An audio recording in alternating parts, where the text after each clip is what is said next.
Hello everyone, my name is Abhishek and welcome back to my channel. In today's video, we will take a look at end-to-end DevOps implementation using Azure DevOps and GitOps. So this video will have end-to-end implementation on multi-microservice architectured application. So you will learn CI and CD implementation for various programming languages. To make it simple, I have split this video into two parts.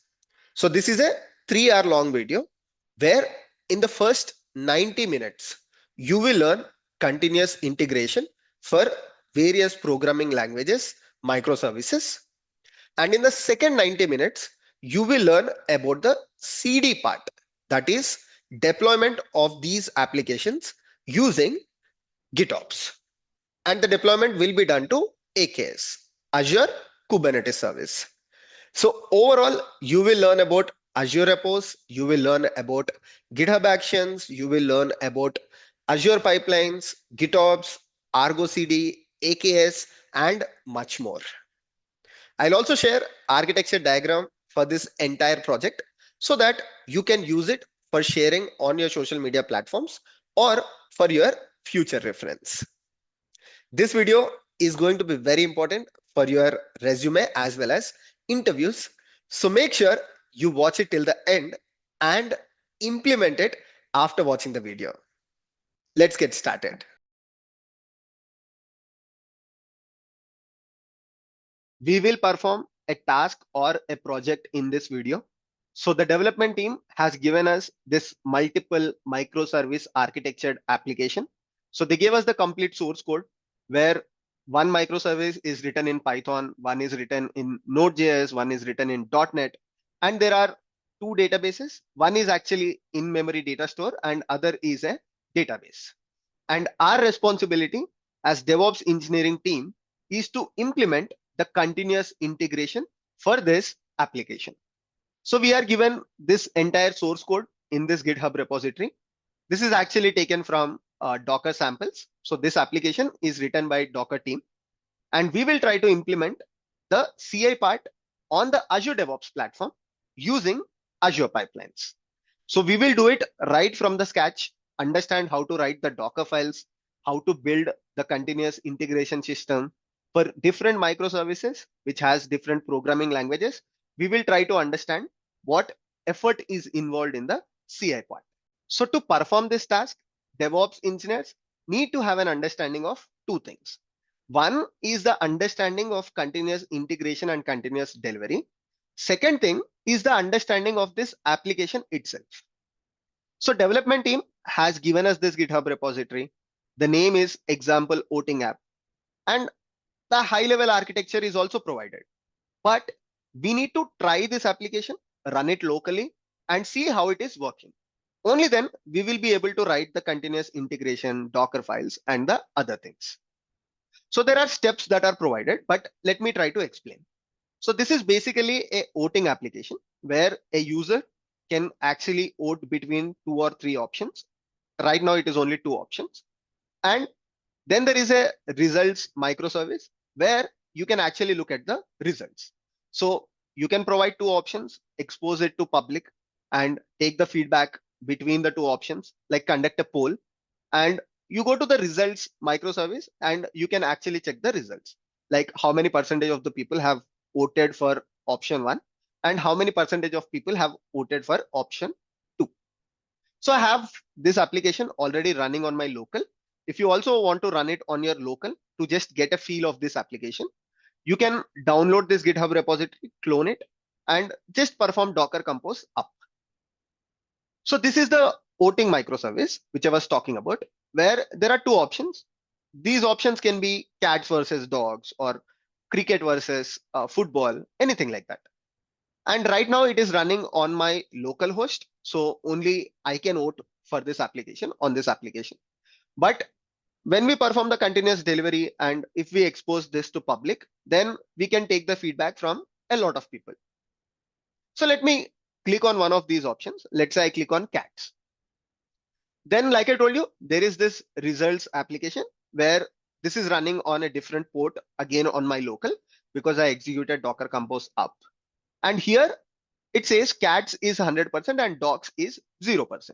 So it is technically like a polling application or an voting application. And this is one microservice. This is the other microservice. Now you might wonder, but Abhishek, what are these other services doing, right? So this is voting and this is results. So whenever you vote, this information is stored in a in-memory data store that is Redis. And then there is a .NET application which picks this information and stores this in a database, in a Postgres database. And finally, results application, which you see here. So this application reads the details from the Postgres database. So that's why there are these components as well. So overall, the voting application is written in Python. Then we have Redis as a in-memory data store. Then we have the worker, which is .NET, which is taking the information from the Redis and storing this information in a DB. Finally, results microservice is actually reading it from the database. Now, this application is not very well architectured because this is designed keeping in mind that people can practice these kind of things. So this is not actually a production system application, but Docker team has written this particular project just to help people to build microservices related projects. Otherwise, this application can also be written in much more simpler way. But it is good for us that we get to use this project and try out things. So thanks to Docker team. Now, so these are the different microservices. We got an understanding of it. And if you carefully look at it, so this is a in-memory data store and this is a database. So we don't need to write continuous integration or CI for these things, right? Because this is a database that is just going to be created. We can just run a Docker container for this database. And in-memory data store, Redis, we have a Docker image, we'll directly deploy it. But this is a custom code that is actually written. Like if you look at this GitHub repository, there are folders where this is the results microservice, this is the voting microservice, and this is the worker microservice. Obviously, these can be written in different GitHub repositories also, but these are very small microservices. They can be maintained in one project. But what we will do, we will write one CI pipeline for voting microservice, one CI pipeline for the worker microservice, and one for the results microservice. And that is how it has to be written because these components can be independently deployed. For example, this is the results microservice that we are seeing. This can be independently deployed, right? This has no connection with other things. Like if we delete this and if we create a new version of this application, it should not disturb any other applications. That is the concept of microservices. They are independently configured, independently created, deleted, or deployed. So if you look at worker application, again to repeat, worker is written in .NET. Voting is written in Python, the one that you see here. This is Python. This is the one that you see for the results. And the results part is written in Node.js. So we will implement CI for Python, .NET, and Node.js. It's going to be very interesting, right? We are covering different things. Now, for people who don't have basic understanding of what exactly is continuous integration and continuous delivery, let me just take 2 minutes to explain this. Because if someone is watching this video, I want them to stay with me till the end and implement the project along with me. That's the main motive of taking out time and doing this project. I have a very detailed playlist if you want to learn CI/CD. I have explained right from the basics what is CI/CD, taking a lot of examples, how to answer the CI/CD related questions. Then we have CI/CD with Jenkins, CI/CD with GitLab, CI/CD with AWS, CI/CD with GitHub Actions. We have a lot of examples. And today we are going to implement with Azure pipelines. Nevertheless, let me quickly explain what is CI/CD. So CI/CD basically stands for continuous integration and continuous delivery. It's not deployment, it is continuous delivery. So continuous integration and continuous delivery. And In today's video, we are going to implement the CI part, that is the continuous integration. And in tomorrow's part, we are going to do the continuous delivery. So what is continuous integration? If you look at this GitHub repository, here there are a lot of commits, right? There are like 225 commits. And if you just scroll down and see, there are a lot of contributors who are working on this. Like there are 33 contributors. So literally there are 33 developers who are working on this particular project or application. And there are 225 changes that are made. Now, let's say this person has made a change. This person goes to one of these repositories. Let's say he goes to the results and try to modify something in the server.js. Now, how can someone understand like this change should not be directly merged, or this change has to be validated?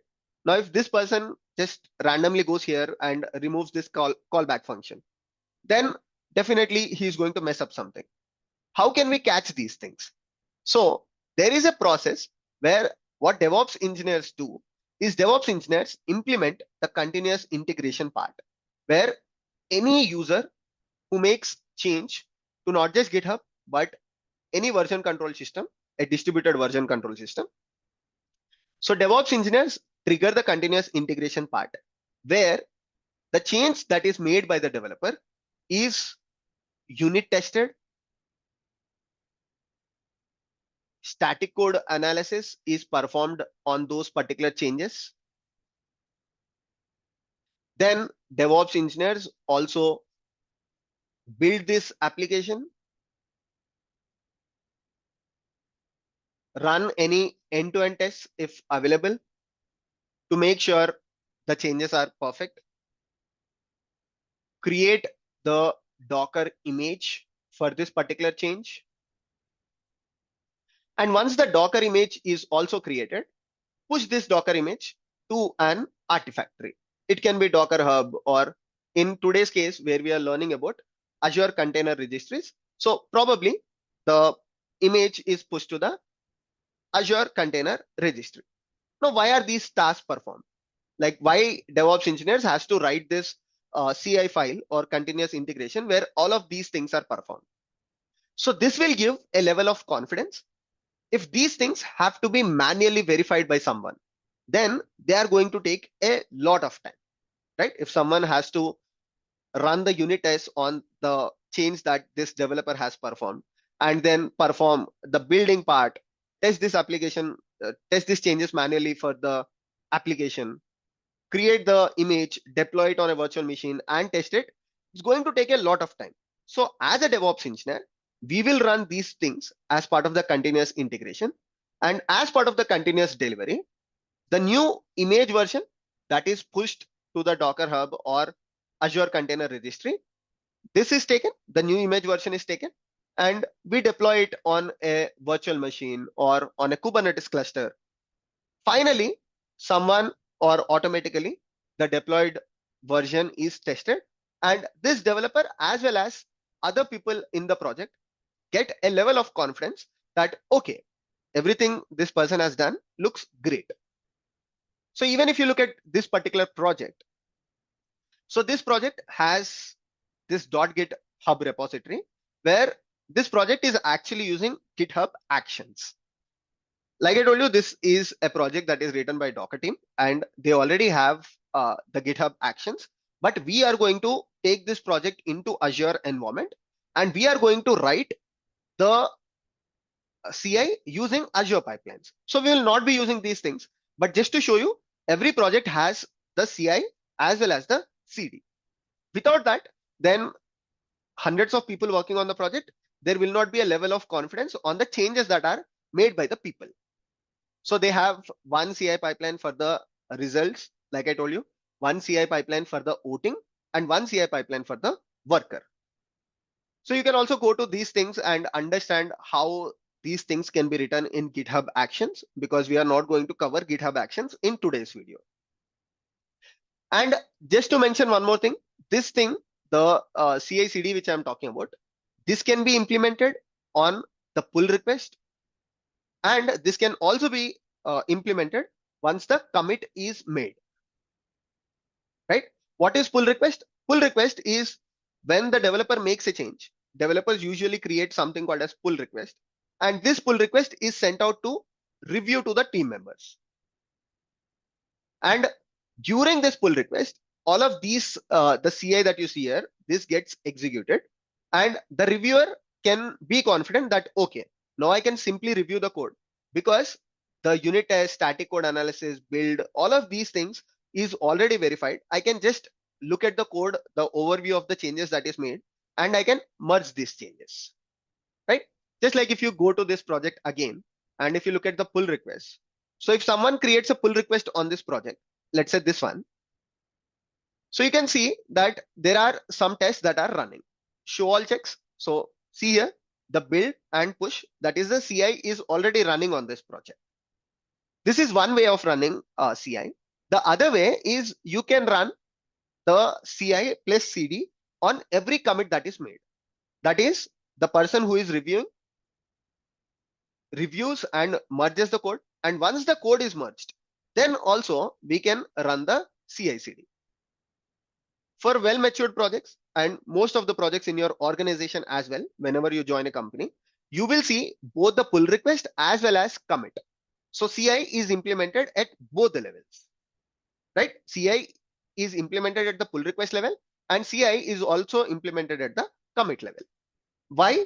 Because at the pull request level, probably you can include only some of the changes, whereas at the commit level, you can include most of the things. You can include CI plus CD at a complete level, and you can deploy the committed change on a test cluster. Now, if you want to understand more about CI/CD, like I mentioned you, just go to this GitHub repository and you can understand the complete details of CI/CD using various CI/CD tools.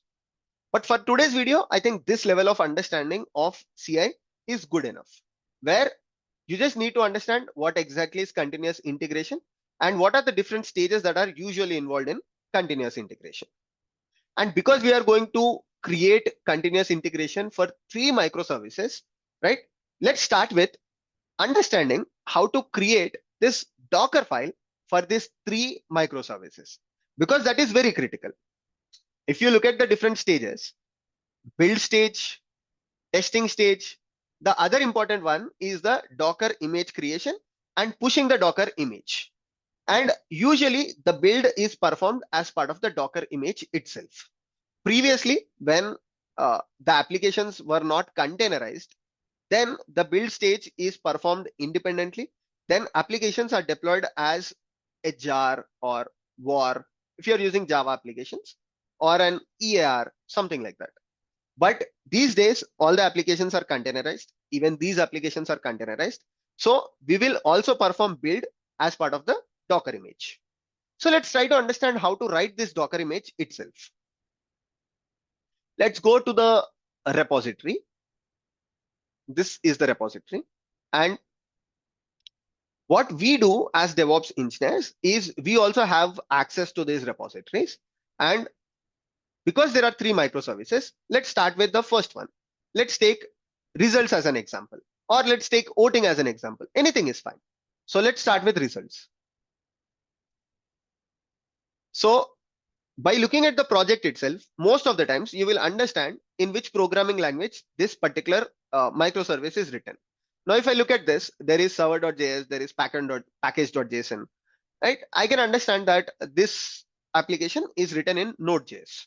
And if you are interested, you can also read the source code.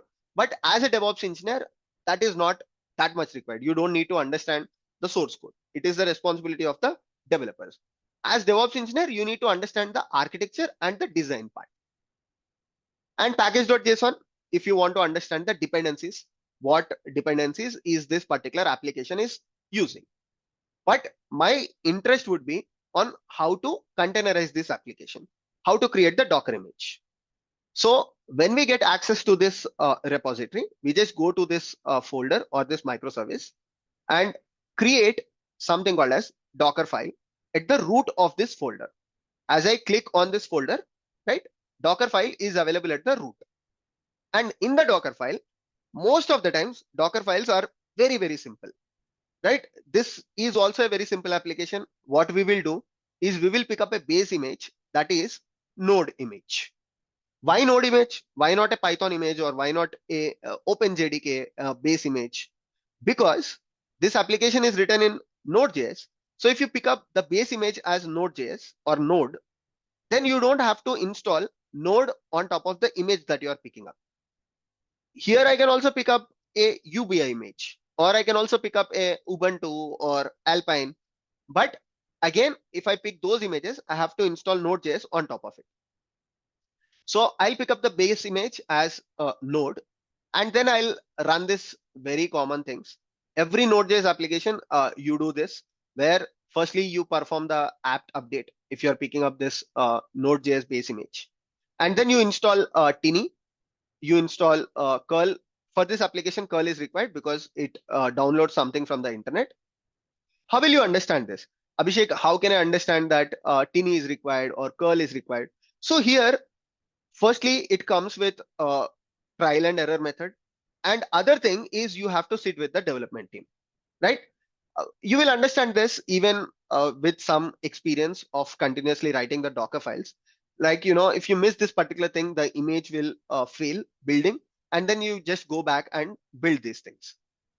This is not a mandatory thing. This is just to reduce the image size. So you can just ignore this one. Then as part of every Docker Docker file, we pick up a working directory. So here I'm picking up a working directory. Then we are using this for the local web development applications. Sorry, to run this application using a development server, we are using this. Then we copy the package.json. Package.json is the one which has all the dependencies. Now to build the application, we need the dependencies, right? So from the root level, where there is package.json, this particular copy command is copying the package.json onto this Docker image. Once the package.json is taken, then what we will do is we will also copy the node modules. So node modules is again required to build the Node.js images. Looking at this, you might think that Abhishek, I don't know what is this node modules. I don't know what is this Tiny. But as you keep practicing, right, you pick up 10 Node.js projects. Most of the times you will have these things in your Docker file. So it is not at all new. If someone is actually working on these applications, it's very simple to understand this Docker file. With practice, today you are looking at this Node.js Docker file. Tomorrow, when you look at the other one, then you will realize, okay, this is something that I already know. Then finally, as part of the entry point, so either you need to use the entry point or you need to use the CMD. We are executing this team, right? So using this, we will start this application. Now, let's say you don't know these things at all. Then you can definitely sit with the development team, and development team can provide you this entry point command. Development team can provide you, what are the things that are required, because while developing, they perform these tasks on their local machine. They might not be doing it through a Docker file, but they perform all of these things, right? They execute this npm, they execute the Tiny. So they are well aware of these things. So you can just sit with the development team. Your responsibility would be to write this Docker file, but the steps they can provide you. With practice, you can also easily learn them. Now, if you move to the next application, which is the voting application, and this is written in Python. Now, I can easily say that this application is written in Python, because when I look at the requirements.txt, this file, then I understand that this is written in Python. Or there is also this file which says app.py, where the extension is .py. Just like the Node.js, we will have the similar steps. Like here, if you see, we have copied package.json. Similarly, in Python Docker file, we will copy the requirements.txt, which is again for the dependencies part, right? And we will also have the same working directory. So most of the things in your Docker file will remain same most of the times. Like for example, the first stage, instead of Node, here we picked up Python. Second step is exactly the same, just that we don't have Tiny here. Third step is exactly same. You compare both the Docker files, both of these things are same. Fourth step, previously we copied the package.json. Here we are copying the requirements.txt. One thing I'll tell you, even today, if I pick up any new programming language, let's say someone gives me a Rust project, then even I will take time to write the Docker file. But with my experience, I know that, okay, the dependencies file have to be copied. We have to pick up a working directory. There needs to be an entry point. We have to expose a port. So, these things will come with your experience, and other things is, like I told you, there are most of the things that are common. Then we have this worker Docker file, which is for the .NET applications. Just like we use the Python base image for Python and Node for the Node.js. So here we are using the .NET SDK, which is taken from the Microsoft registry as a base image. Even I haven't worked a lot on the .NET applications. So if I am given this task, I will sit with the development team and I need to understand things like what should be the run commands, because these run commands are required to download the dependencies and also to get any packages that are required to build the application. So I will go to the development team and ask them like what should be the run commands and what should be the entry point. Rest all things, I know to create a work directory. I know to copy the dependencies from the source code to this machine. And you might be wondering what are these arguments. So this is required when you want to build a multi-architecture or a specific architecture Docker image. So these arguments are basically for the target platform, target arch, and the build platform. So this is about the Docker files. Now what we will do is we will take this application into the Microsoft Azure DevOps environment or the platform, and we will start building the Azure pipelines. So the first thing is, of course, you need to get to the Azure DevOps platform. So in the last video, I've already shown you how to create an account with Azure DevOps. So we all have accounts with Azure DevOps now.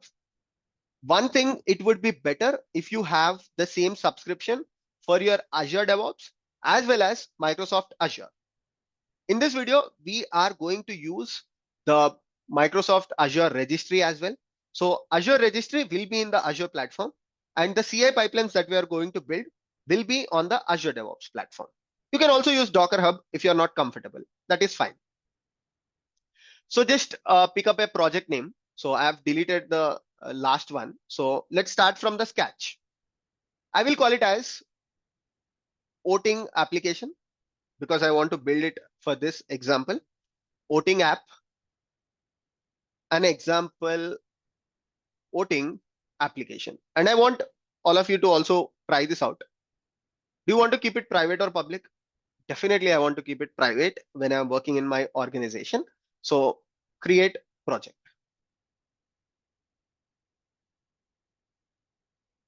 Okay, I think it is getting created. I just clicked on it multiple times.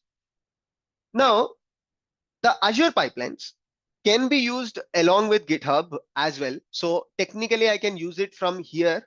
I can just run the pipelines on the Azure board, on the Azure DevOps, you referencing this application from GitHub. But I want to do it fully on the Azure DevOps.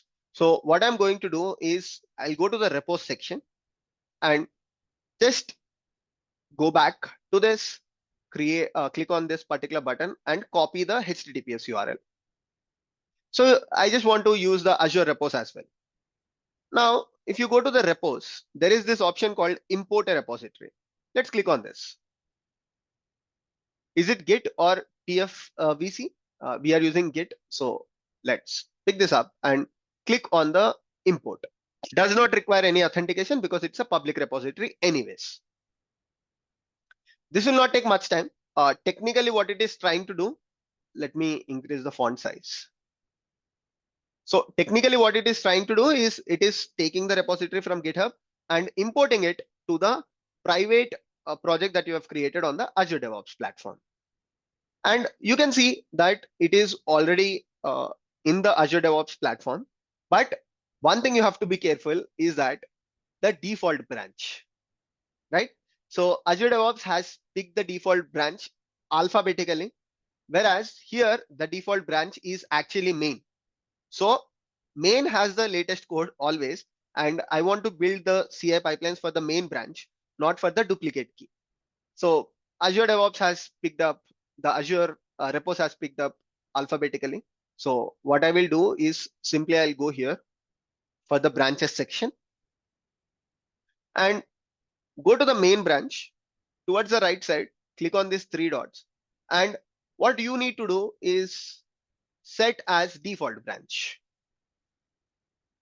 right? So I've set now main as a default branch. And if I go back to the repos, you will notice that the default branch is automatically set to main, and all the code, diagrams, architecture, everything is same as the GitHub repository now.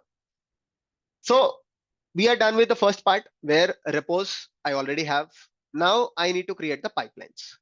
I need to create 3 pipelines. We are all clear with that. So click on the pipelines option. And before we create the pipelines, like I told you, I want to the created Docker image. I want to push it to the Artifactory, right? The Artifactory in our case is basically the Azure Container Registry, which is on the Azure platform. So let's go back to the Azure, right? This is my Microsoft Azure. And what I'm going to do is on my Microsoft Azure platform, I'll search for container registry. Like we can do it later as well. Of course, there is no problem. But just to go with the flow, container registry. And here I will just create a registry. You can also do it later. Doesn't matter. So create container registry. Let me pick up a resource group. Let's start with creating a resource group. That would be better because I'm also going to use a self-hosted runner for my CI. So I'll use the same resource group for everything and later delete that resource group. So create a resource group. Let's call this resource group as Azure CI. So I'll just call it as Azure, let's call it as Azure CI/CD. East US is fine with me. I don't have a problem. And click on the create. Okay, it's still validating and the resource group is created. Now I have Azure CI/CD. Go back to Azure Container. Search for container registry. And let me create a container registry. Resource group will be the same, Azure CI/CD. Name of the container registry, let's say you need to choose yours. I'm picking up my container registry. So I'll call it Abhishek Azure CI/CD. Okay, so this is my registry now. And I'll pick up a standard plan. You can go with a basic as well, but let's go with the default. Anyways, I'm going to delete. Click on the create button. Initializing deployment. So my container registry is getting created. And let's move back. While this is getting created, I'll proceed with the next steps of my pipeline. So start with create pipeline. Okay. And which one should we do first? We have 3 microservices. So we are going to write 3 pipelines. So let's start with the results application. Click on the create pipeline. Sorry, results microservice. So we will pick up the Azure repo kit. We'll not pick up the GitHub or Bitbucket anything. And this is the repository name. So we will choose this. Technically, you can choose any templates out of here, but the most relevant one for us today is build a Docker image or build and push Docker images to Azure Container Registry. What are these things? These are basically templates which will make your life more easier. If you want to build on Azure pipelines, then you have these templates. Like if I click on this one, most of my code will already be available. So I want to do build and push image to a Azure Container Registry. That's the reason why I have created a Azure Container Registry. Now, if you click on free trial, right? The previous step, why I created a Azure Container Registry is because of this one here. I know it is going to ask. So now it will try to establish a connection with my Microsoft Azure. These are two different platforms, right? And you should be able to see Abhishek Azure CI/CD. This is time taking one. Like if you don't see this one, don't think that something has gone wrong. Just wait for 10 minutes. Sometimes it takes a lot of time. And once you see this, you can proceed on validate and configure. Because I selected a template, you will see some of these code that is already given to me. But I will explain the complete structure if you want to write Azure CI. Basically, there is a structure where you have things like triggers, resources, variables, stages, right? If you understand these concepts, then you technically know how to write a Azure CI/CD pipeline, because these are the main components and these keep repeating. So this diagram will give a much better understanding.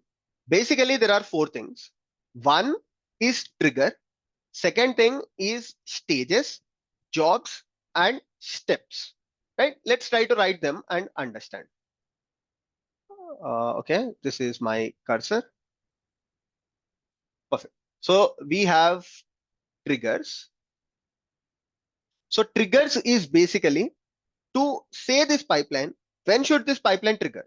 If you're aware of Jenkins, then you either trigger it through webhook or you have a build schedule, build trigger, right? This is the same thing. This is a build trigger, which will tell the Azure pipelines that we are writing, when should the pipeline be triggered automatically? Because these days, no one does it manually. No one goes to the CI pipeline and trigger it. So every time someone commits to the GitHub repository, this has to trigger automatically. And in today's video, what I'm going to do is I'm going to use some advanced trigger. This will be very useful for you, where what I'm going to do is, this is my example voting application. And in this particular project, there are three different microservices and we are going to write three pipelines. Now, what I want to do is on this repository, if someone makes change to this results application or results service, let's say they change the server.js, then I want only the results related pipeline to trigger. If someone makes change to the OAuth microservice, then I want only the OAuth microservice to pipeline to trigger. If someone makes change to the .NET application, then I want only the .NET related pipeline to trigger. So that is what I'm going to implement. And for that, what I will be doing is I will use this trigger called path-based trigger. And as part of this path-based trigger, I will inform that, okay, my CI pipeline has to trigger only when code changes are done to a particular path. It will be interesting. Just watch how I'm doing it. And then there is this stages. Stages is nothing but usually in CI/CD pipelines, we have stages, right? The build stage. Then we have, let's say, the image push stage. We have some end-to-end test trigger stage, deployment stage. These are the stages. And within each stage, obviously, we have, like, let's say if build is a stage, probably depending upon your requirements, within this stage also, you might want to run different jobs where this is, let's say your build is very complicated and you want to just write it in small parts. Then what we do is we execute it as part of jobs. And other advantage is that you can also dedicate one job to a what do you call it? You can dedicate one job to your runner. If your build stage has so many things to perform, then what you can do is you can split into multiple jobs and you can say one job can be executed on one runner, other job can be executed on other runner XYZ. Then within these jobs, we have multiple steps. And finally, we have something called as variables, which is something that everyone knows, right? Variables is when we want to pass things like you want to pass some passwords or you want to pass some things, you can read these variables from different sources. So now let's try to convert this into the CI pipeline. So trigger, like I told you, I will change this trigger to paths because I want to use a path-based trigger. So I can simply search for paths. Other triggers or branches, you can use all of those things. And here I want to include only one particular path, right? So just search for include. And in includes, the only path that I want to include is result, because I'm writing this CI for results. Everything under the result folder, I want this CI pipeline to trigger automatically. This is something you can keep. Then these are the multiple variables that are populated automatically. And these variables are very important. Like we have this Docker registry service connection, which is for the connection between this Azure DevOps platform and your Azure container registry on the Azure platform. If you're not using ACR, that is Azure Container Registry, then you can ignore this part. If you're using Docker Hub, you can provide your own Docker credentials. You can read it from the environment. Environment variables is not good. You can read it from the environment section here, which can keep your details secure. Then image repository within the container registry. So I'll keep this one as a result app. Right? This one I'll keep as result app. Next microservice CI that I'm going to write, I'll keep it as voting app. And for the next one, I'll keep it as worker app. Container registry, this will be same for all my microservices. Docker file path. Yes. So it is under result folder. So the Azure pipelines are intelligent enough to pick up one of the Docker file. Ideally, there are multiple Docker files. So it just picked up one Docker file. And luckily in our case, this happens to be the right one. So I'm writing this for the result service, so I'll keep it. And also I can rename this. What I will do is I'll call it as Azure Pipelines result.yaml. Perfect. Build number, I don't mind. And this is a very important one. I'll come back to this. Basically, what is this doing is this is the agent where this entire CI should run, right? If you're using Jenkins, then you will create your own worker node or the slave node, and you want your Jenkins pipeline to run on it. Similarly, for Azure pipelines also, there are two options. One is you can create your own slave or agent, and you can run your pipelines on top of that particular agent, or you can use the ones that Azure provides you automatically. If you use the ones that is provided by Azure, then you don't have to maintain those slaves and all. But unfortunately, at this point of time, Azure does not provide you these things on a free trial account. If you are using a free trial account, better you create your own agent. And all that you need to do is say pool, name, and what is the name of your agent that you are going to create. Let's say we will create an agent called, let's call it as Azure agent. So what I'm going to do here now, once I explain you the complete file, what I will do is I will go back to my Azure, right? I'll go back to my Azure, and here I will create a virtual machine, and these pipelines on the Azure DevOps platform will run on my Microsoft Azure board portal on the virtual machine that I'm going to create. So this virtual machine is going to act as an agent for my CI pipelines. Perfect. So we will create this. We haven't created at this point of time. Then the build stage. Right now, what does the build stage has? So the build stage has, it says build and push stage. I want to split these things into two. I don't want to have a common thing for build and push. So I'll just take this out. Job is build, perfect. Display name is build. Pool, like I told you, let's remove this one because on the free trial account, it is not available anyways. So here comes, these things are very important, where what you want to write inside the steps. That is, what steps do you want to perform? In this, the step that I want to perform is the building of this application. For that, we have this task. If you remove this one, you can write any kind of task here. Like I want to perform a shell script, then just search for shell. You will get the shell script related task. We actually want to build a Docker image. So if you just search for Docker, pick up the latest one, Docker@2, and click on this settings button. Right here, you have what exactly you want to perform. Do you want to perform build and push? Like I can write all of these things, but when you are writing for the first time, definitely use this thing. And later point of time when you write, you can write it without looking at it. But I don't recommend it that much because even during the interviews, you should be able to explain the structure, but nobody bothers about the complete syntax and exact commands. Because in this world where there are multiple CIs, it is practically impossible for someone to remember the Azure CI pipelines exact syntax, GitHub Actions, GitLab, Jenkins, Circle CI, Travis CI. There are hundreds of CIs, right? It's a wrong expectation if someone expects that. I want to only perform the build, right? So let me change the command to build. Push, I want to do it as a different command. And where is my Docker file? It's inside result. Do I need to change anything else? No. Click on the add button and it will automatically change.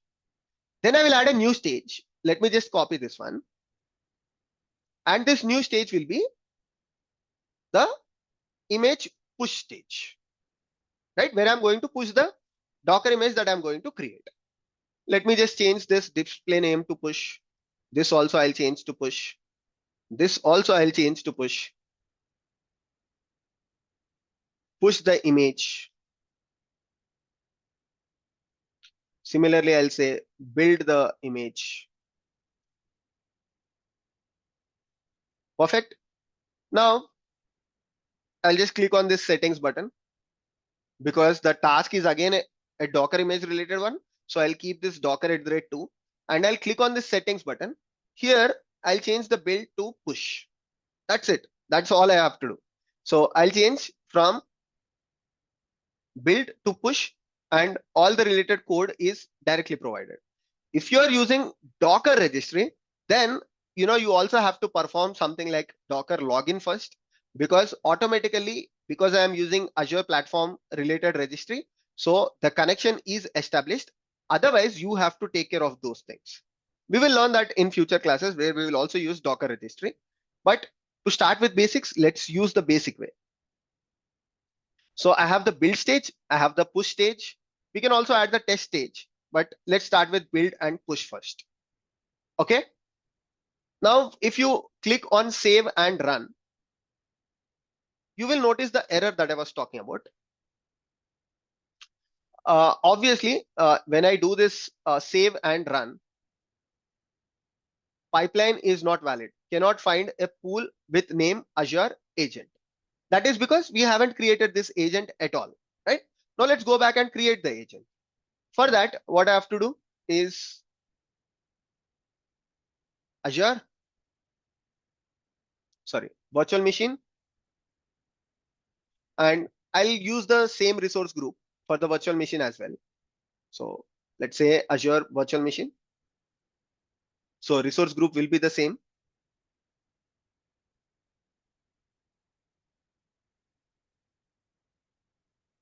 Azure CI/CD is the resource group. Let's call it as, what did we choose there? We choose something called Azure agent, right? Let's copy paste the same thing. Availability zone, I'll keep it the same way. SSH keys is very important because we have to log into this agent and perform some commands. So let's use SSH public key, or you can use the password as well, whatever you would like to. I'll use the SSH key itself. I'll call it as Azure agent underscore key. We can also rename it. I think I have another Azure agent. So let me call it as Azure agent 1 underscore key. SSH public key. If you have existing key pairs, you can also use them. That is not a problem. I don't want to change anything else. Let me quickly check. Perfect. I don't want to change anything with the networking. So click on review plus create. Now, once this virtual machine is created, how to integrate this virtual machine, because this is on the Azure platform and your pipelines is running on the Azure DevOps platform. So there has to be a connection, right? If this pipeline has to run. So for that, there are some commands. How do you get that commands? Basically, you can just go to this Azure DevOps documentation. Just search for Azure DevOps pipelines docs. Click on the first link that you will see. And here, what I am going to do is just search for agents and pools. It will be somewhere. Let me just find it. agents.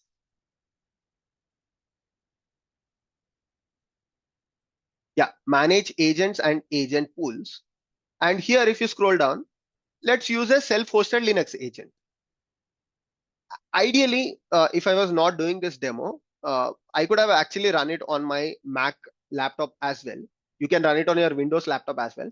But I want everyone to understand. That's why instead of I doing it on Mac, you doing it on Windows, I thought we will create a virtual machine and we will execute the same commands. Otherwise, you can also do it on your machine. Okay. So this document explains the steps very clearly. Okay. What we need to do is we need to perform some steps which are illustrated in this document. So for that, let's go back and see if my virtual machine is created.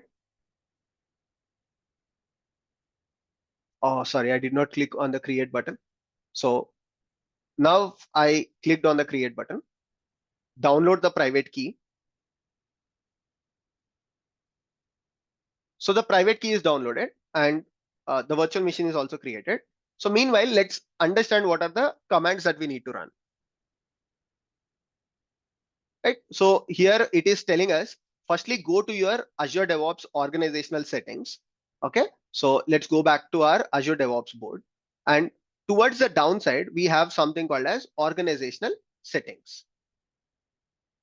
Right. So here we have this project settings. And if we click on this project settings, just search for agent pools. So this is the agent pools.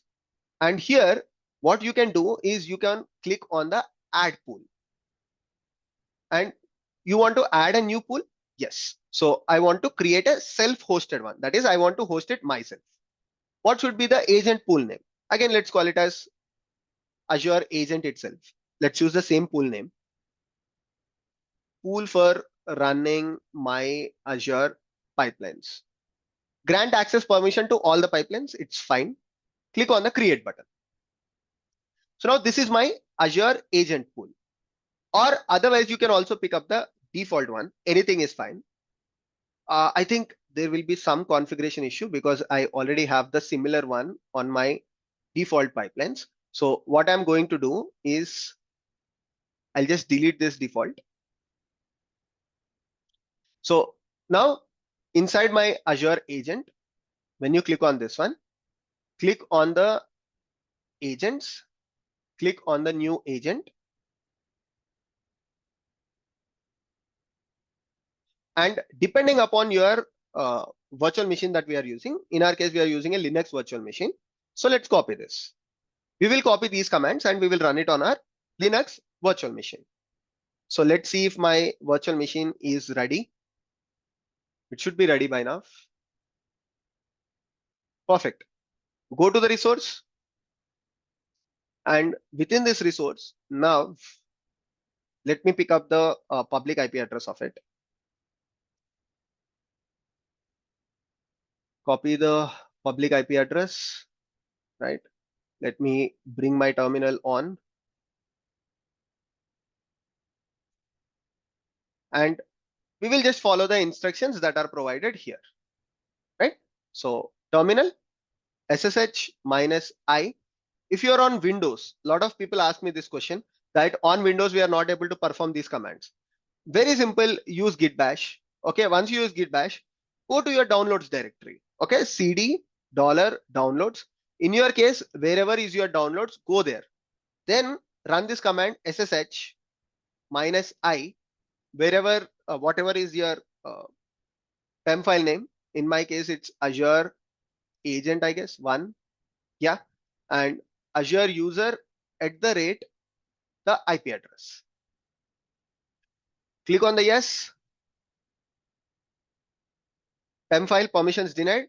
Run chmod 600 followed by your PEM file name. Same commands on Windows as well. Please don't get confused. Doesn't matter because the terminal, we are just running the SSH command, right? Now I am on my terminal. Let's run the same commands. And here, just be careful. These ones that you see, you should not copy them. Start from mkdir. I'm just talking for the beginner's point of view. Some people might not understand that. So that's why I'm talking about it. Copy this URL, wget, run the command. And because this is a new system, we should also do sudo apt update to update the apt repositories, right? So I think the repositories are updated. Okay, one more second. Once the repositories are updated, let's copy the next command. That is to extract the binary. So here we have the tar file. Let's extract the tar file. What does it say? It says, did I copy something wrong? So here is the tar file. And what did it say? Error is not recoverable, existing, cannot open such file. Okay. So, it's actually searching for the downloads folder. So we'll just remove this part. That's why I'm saying do not copy the commands directly. Perfect. Now the tar file is also extracted. Then it says run the config.sh.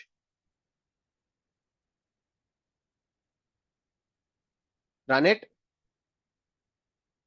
This we have to run it, create only once. For all the pipelines, we just do it once. Don't worry. Enter the server URL. What is the server URL? Just go back to the documentation, right? Where is the Azure documentation? So here they provide you the server URL. All that you need to do is just copy this one. And it says your organization. So what is my organization in this case? On your Azure DevOps, the project that we are working, outing app is not the organization. My organization is Hello DevOps Aspirants. Sorry, Help DevOps Aspirants.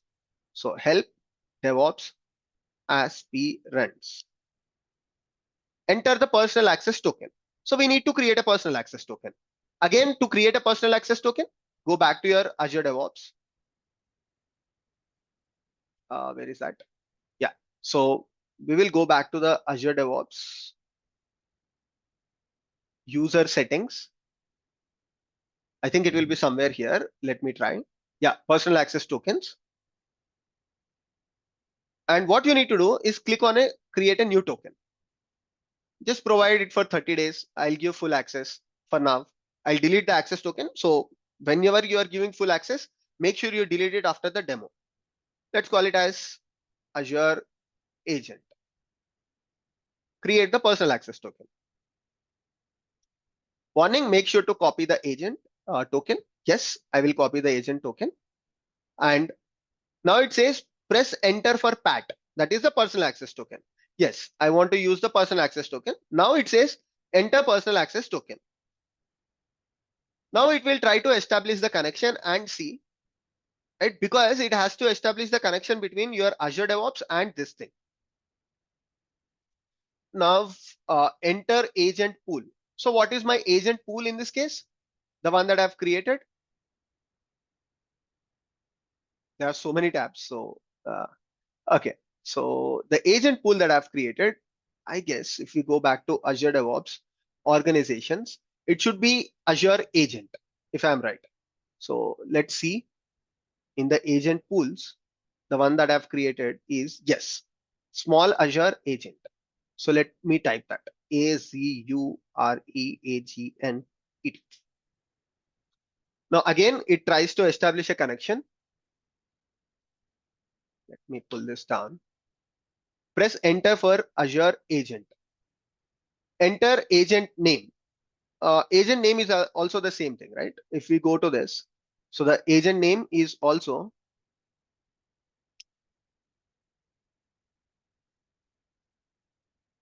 where is this? So the agent name is also Azure agent. So let me type that. Scan successfully added the agent. Okay. So now it says enter work folder. Press enter. I think it is fine. Now let's save it. Perfect. So Azure agent is added. Now if we go back, agent is offline because what I have to do is I have to run two commands. One is config.sh. So just say ./config.ls ./config.sh.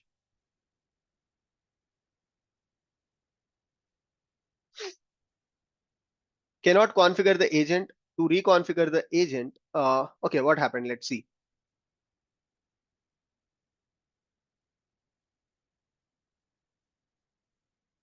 Cannot configure the agent because it is already configured.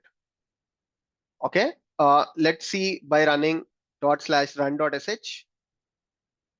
Or do I already have the agent with the same name? Probably that is why it is talking about it. Let me go back to the default agents.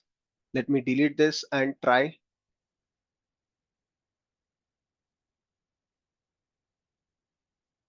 Let me try one more time by running ./config.sh. Okay, let's try run.sh. Dots. In your case, probably you might need to run configure.sh. So now it is saying listening for jobs. So probably if we go back, we should see the agent as running in our case. Agent pools, Azure agent, agents. Perfect. It's online. So now our agent is ready. But one thing that I have to do is I missed that part. Basically, we want to run the Docker thing, right? Our images are Docker images. So this particular machine should have Docker installed. So let me stop it once and install Docker, sudo apt install docker.io. So I forgot to do this part because we are doing Docker images. We need to do this. Docker needs to be installed on the agent.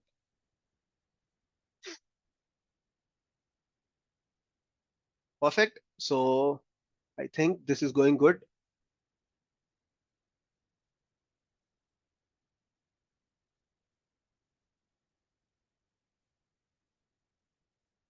Once the Docker is up and running, then what we also need to do is grant the Azure user permissions to the Docker daemon. Because we have configured the agent with this particular user called Azure user, that is the default user on this machine. So if you were using the root user, then we don't have to, but I'm starting the agent with Azure user. So that's why what I will do is sudo user mod -ag.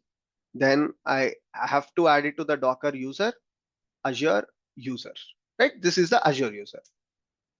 And now what I'll do is just say sudo systemctl restart Docker. Now I hope this will work. Let's see if there will be any issues. We'll try to fix it. Let's go back to our Azure pipeline.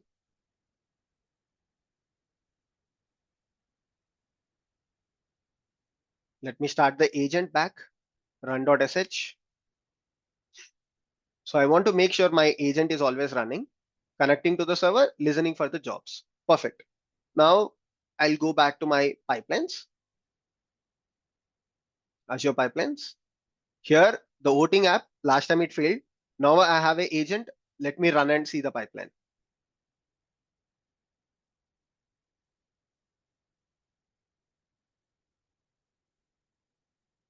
I hope it should run. See, there are two stages. This is what I was talking about. It will clearly show us. This is the build stage. This is the push stage. We can add test stage, unit testing, static code analysis. Any number of stages we can do it, but these are our primary stages, right? In the particular repository that developers has given us, there are no unit tests.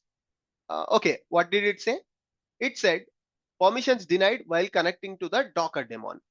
That means there is some issue that still Docker is not accessible by the Azure user. Let's see why. Sometimes it is good to connect back. So what I will do is I'll log out from that instance and log in back.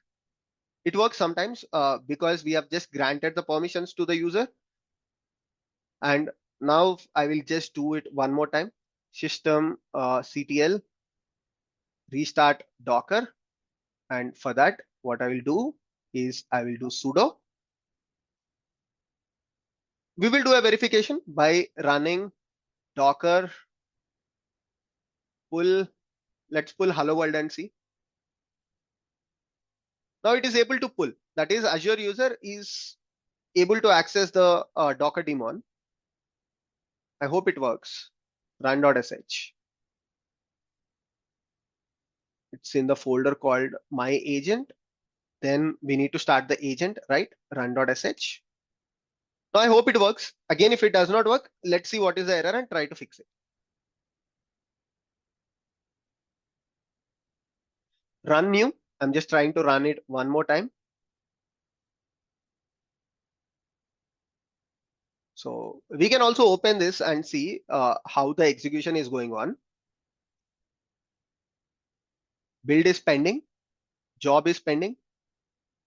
So maybe we will run into that error again. If it occurs again, then probably I'll also grant some access to the Docker related binaries. Now it is trying to pull the Docker image, right? This is the Docker file that we have, and it is trying to pull the Docker node. This is the results application, right? Oh, it's working fine. Perfect. So I restarted, I just logged back to my virtual machine, logged out, logged in, and I granted access to the Ubuntu user.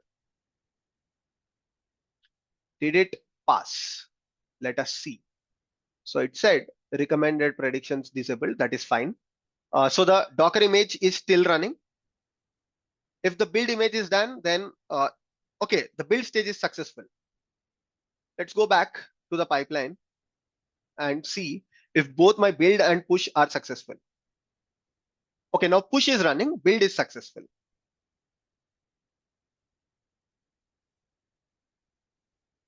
So this is the voting application. There were 3 runs that we tried to perform. The first run was totally wrong. Second run, we had issues with the Docker, right? And third run, we are successful. So both the build stage and the push stage, both of them are successful. Perfect. So we are done with one microservice. Now, similarly, we will have to create for the other microservices, right? And let us also do that verification. I told you if I make any changes to the repository here. Now let's try to make any change to the worker. Let's go to the worker folder. Let's go to the Docker file and let me add one extra space. Okay, I'll just add one white space. Edit and add one white space, commit. And now I don't want the CI to run automatically because the change is in the worker. Let us see if that goes well or not. Now, if I go to the pipelines, this should not trigger automatically. And it did not trigger. Now let's go to the repos. And what I'm going to do is now I'll go to the results. And within the results, I will try to modify server.js. And I'll just try to add a new line here. Click on the edit. Let's add a new line here. Commit. And now I want my pipeline to trigger automatically because this is the results folder. Let's see if that works fine. See, the build got triggered. And now the build is running also. You can also check that on your worker. So on your worker also, it will show that some build is going on. Right? So that's a great progress that we have done. Now our job is to just create these things for the 2 other microservices so that we will be done with our CI stage. Adding extra steps, it's very simple. Right now, this repository does not have unit tests. So that's why I did not add the test stage. But if they have the test stages, then all that we need to do is add one more stage. So that's not a big deal. But in our case, let's add 2 more pipelines. And 2 more pipelines also, I want to add it in the same way, where results will only trigger results and .NET will only trigger the .NET related pipelines. Voting app, and this time again pick up the same configuration because technically we are going to do the same thing. Last time I did it only for one pipeline, so a lot of people asked about it. So that's why this time I'm specifically doing for all the microservices.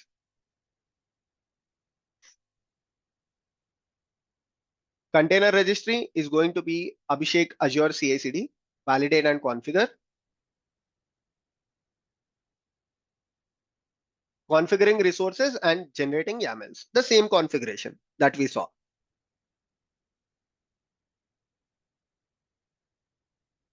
Perfect. Voting app. Now, this one, last one, I think we used for the result app, right? Now this one, let's use for the voting app. And let me call this as, rename this to vote. .NET one, we will rename to worker. So triggers, here the trigger has to be paths, and within the path, the trigger should include only vote. Right? Last one, if I take this in a new tab and show you people, right? If we take repos in a new tab, the last Azure pipeline that we wrote, Azure pipeline result. So here clearly the folder was result and the name was Azure pipeline result. Here the name is Azure pipeline oat, folder is oat, and we will do the exact same configuration. We will remove this section. We will call pool. This is what I was talking about. If you write one particular YAML file, next one becomes a cakewalk. Azure agent. So now immediately, because I have past experience, the one that I wrote, right, just 5 minutes ago. So build and push stage. No, it's just a build stage. Build an image. Remove this part. Build. Task is Docker. Let me just quickly change this to only build. And here I'll say oat dockerfile. Add. Immediately copy this. See, we are writing this in less than couple of minutes, right? And I'm pretty sure this will work because almost the structure is same all the time. That's how the CI is very easy. You just need to know the concept. That's it. Now I'll call it as push stage, push, push. Just change the settings and here just call it as push. Add, right? So image repository will change automatically because previous one was result app. Now in the image repository, we have given result app. You can verify this on your Azure registry also. On the ACR repository that we created on the Azure platform, you can go and you can check these repositories, or otherwise you can also log in on your personal laptop to the Azure registry and you can also check. Logging into the Azure registry, there are few commands. There you just have to run the command docker login your Azure registry URL and provide the username and password. That's very straightforward. I'll show you. So the voting app, perfect. Azure agent. Now, I think this is good. I clicked on save and run. That's why it's going to run, right? I have forcefully triggered it. Otherwise, this wouldn't have run because I haven't made any changes to the voting directory. But I clicked on the run button explicitly. That's why it is running. And I hope this will also be running successfully. And same thing we will do with the worker configuration also. So if this succeeds without any error, then the worker one, let's take as an assignment because I have shown you two microservices, one microservice, exact same configuration, try it by yourself. If this has any issues, I'll definitely do the other one also. But if there are no issues, technically it will be the same one for the other microservice also. So you can proceed with that part. So it is still running. Let us see what is happening in the logs. So Docker build is going on. Build image is successful. Let's go back. Pipelines. This is the one. It is still running. You can also rename this one. If you click on this options here, rename, and let's rename the previous one to results service. result service, and let's rename this pipeline to port service,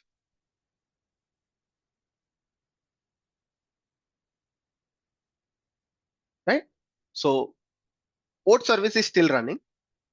Maybe if there is some issue, I guess, let's see. Oh, this is also successful. So result service is done, port service is done. Let me quickly do it. Because last time when I missed one service, a lot of people were confused. So technically, we will do it in less than a couple of minutes. So I'll use the same configuration. You can also copy it. That's other way of doing it. You can copy the Azure pipeline.yaml, but just that you will get used to. That's why I'm doing it from the console. Same registry. And don't forget to delete all the configuration, delete from Azure DevOps and also delete from the Azure. Try to delete everything. And this time I'm going to do it really quick because the entire configuration is same. Let's not waste the time unless there are issues. If there is any issue while the execution, then I'll do it. Generating the YAML file. So what are the changes? Go to the trigger. In the trigger, go to the paths. In the paths, include a particular path. Just say this time worker. And this will be worker app. And let's change the name to Azure Pipelines hyphen worker pool. What is the name of the pool? Name of the pool is Azure agent. Let's remove the pool from here. Otherwise, it will try to run on the Azure agent. And for the free account, we don't have access to it. So build settings. Let's change this to only build.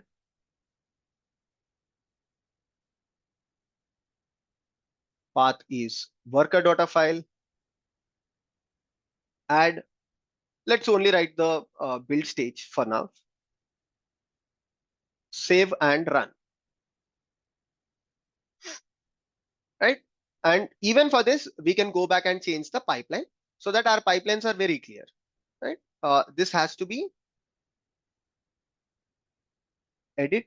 Oh, sorry, my bad. This has to be renamed to worker service. So this is how what we have done in today's task is we have completely migrated the GitHub pipelines to Azure pipelines. So you can add it to your resume also. Experience migrating GitHub CI pipelines to Azure CI pipelines. So we have totally migrated, right? All our pipelines now are running on the Azure, and our repository is also migrated to Azure. So you have technically done GitHub to Azure migration 100%. I mean, with respect to the pipelines and source code. Okay, this failed. Let us try to see why. I think we missed something. Deprecated, what did it say? Fail to parse. Where exactly? Build and push an image to container registry. It says an invalid argument in the platform specifier. And here, let's go to the worker, go to the Docker file, and see, this is where it is actually failing. It needs an input for the platform, right? So if we are not providing any input here, then it fails. So what we need to do is just replace this platform with Linux, ARM64 or V8, right? So if you provide this information, whatever is the input that is required. So let's pick up anything. We can go with Linux or we can go with ARM64 or V8. So let's just change this one to Linux and see if it works, right? Because my target environment is Linux. So let's see if this particular change will bring any difference.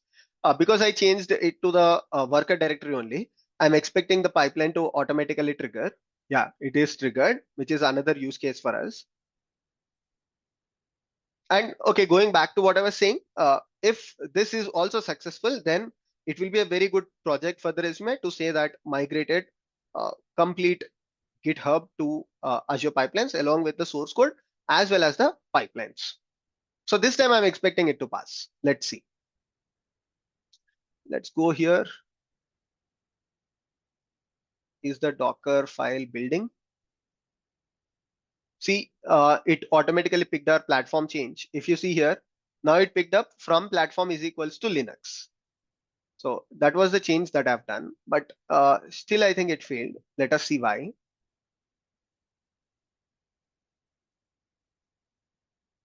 Okay, there is another environment variable which is called target arch.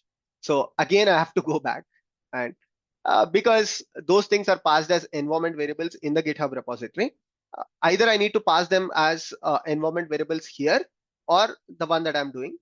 Better we actually pass it through environment variables, but right now we can just change it.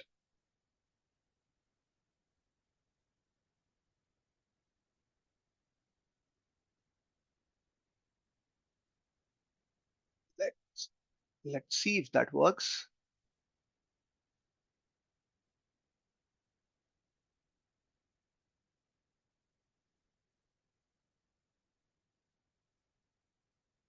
Go back to the pipelines.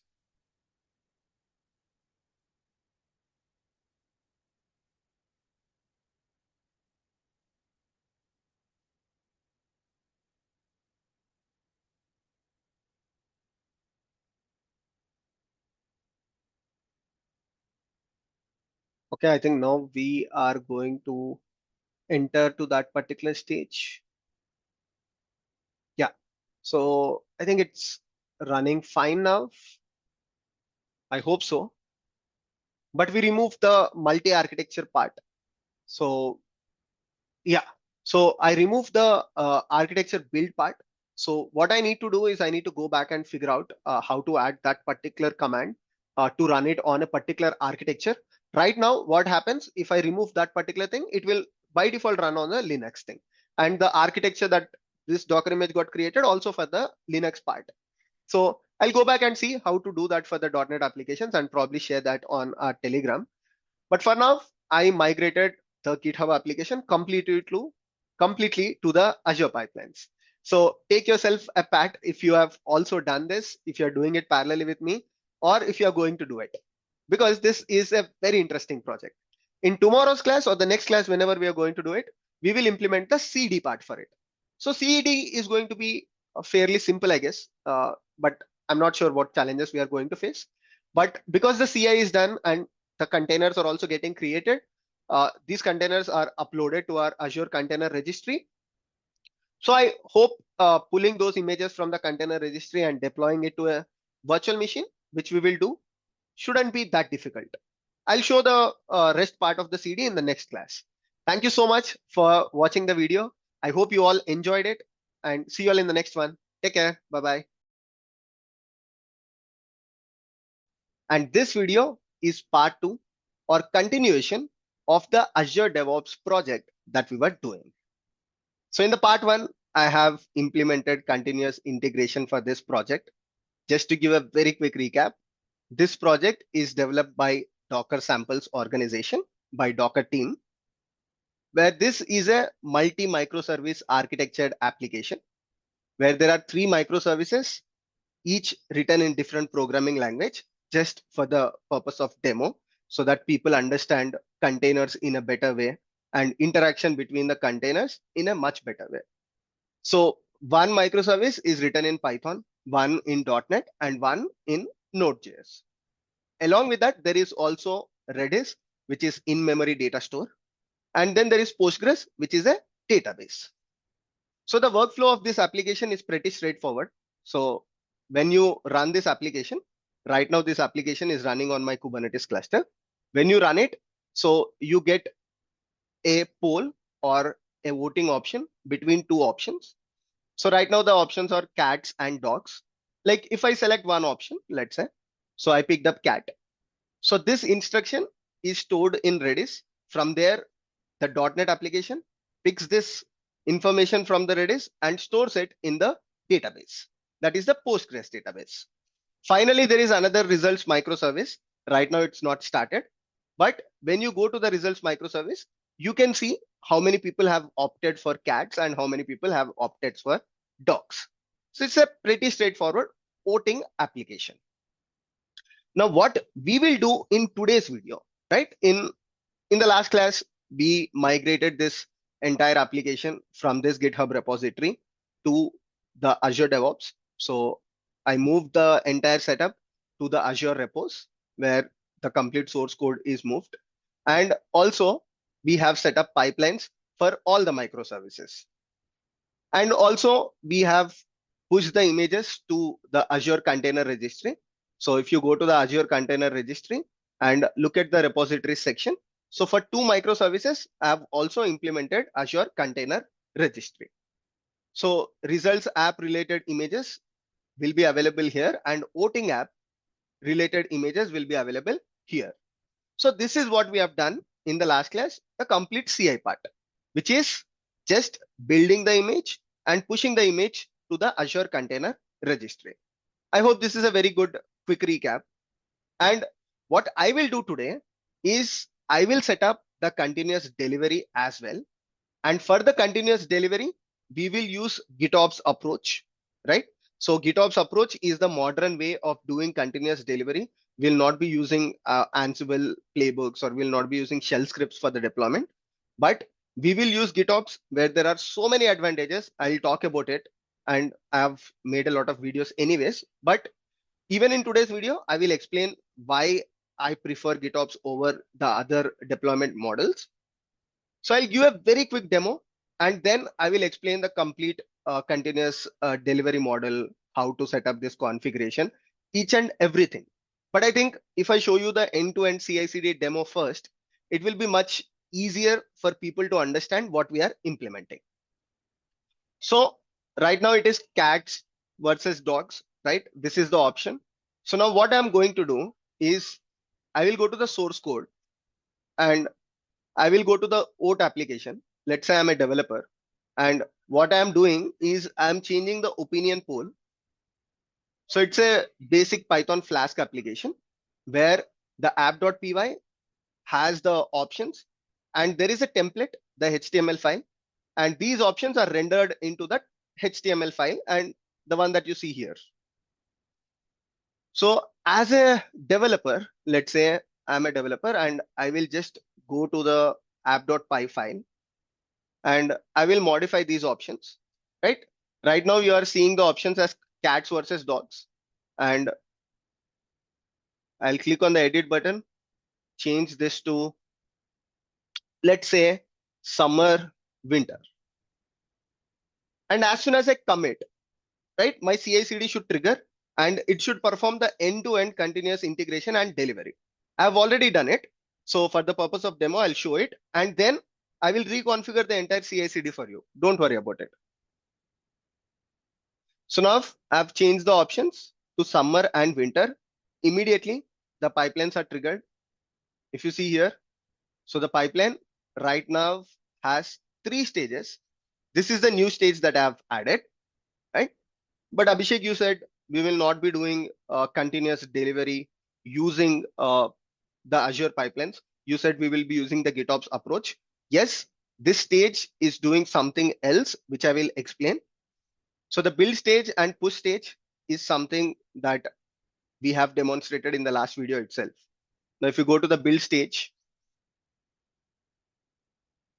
so build is running and it is successful. Image is built. Now the push stage is going on. As soon as the push will be done, I think it is going on. Let's see.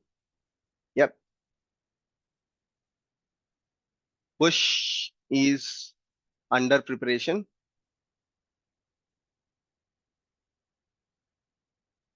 Okay. Now push is also done. Perfect. The image is pushed.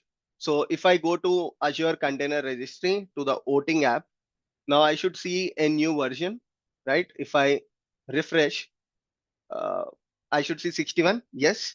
So it is just pushed. Perfect. And now there is this component called ArgoCD, which is performing the GitOps part.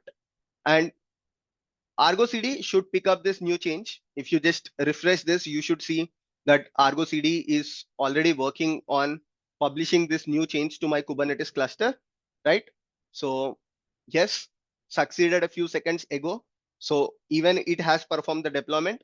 Now, if I refresh this page, I should see the new option, summer, winter.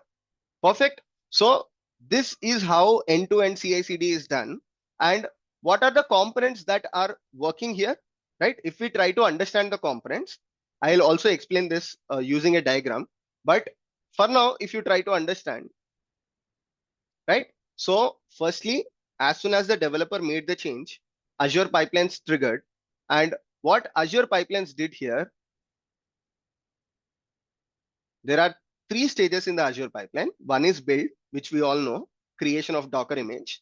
Next is push, where the image is pushed to the Azure container registry.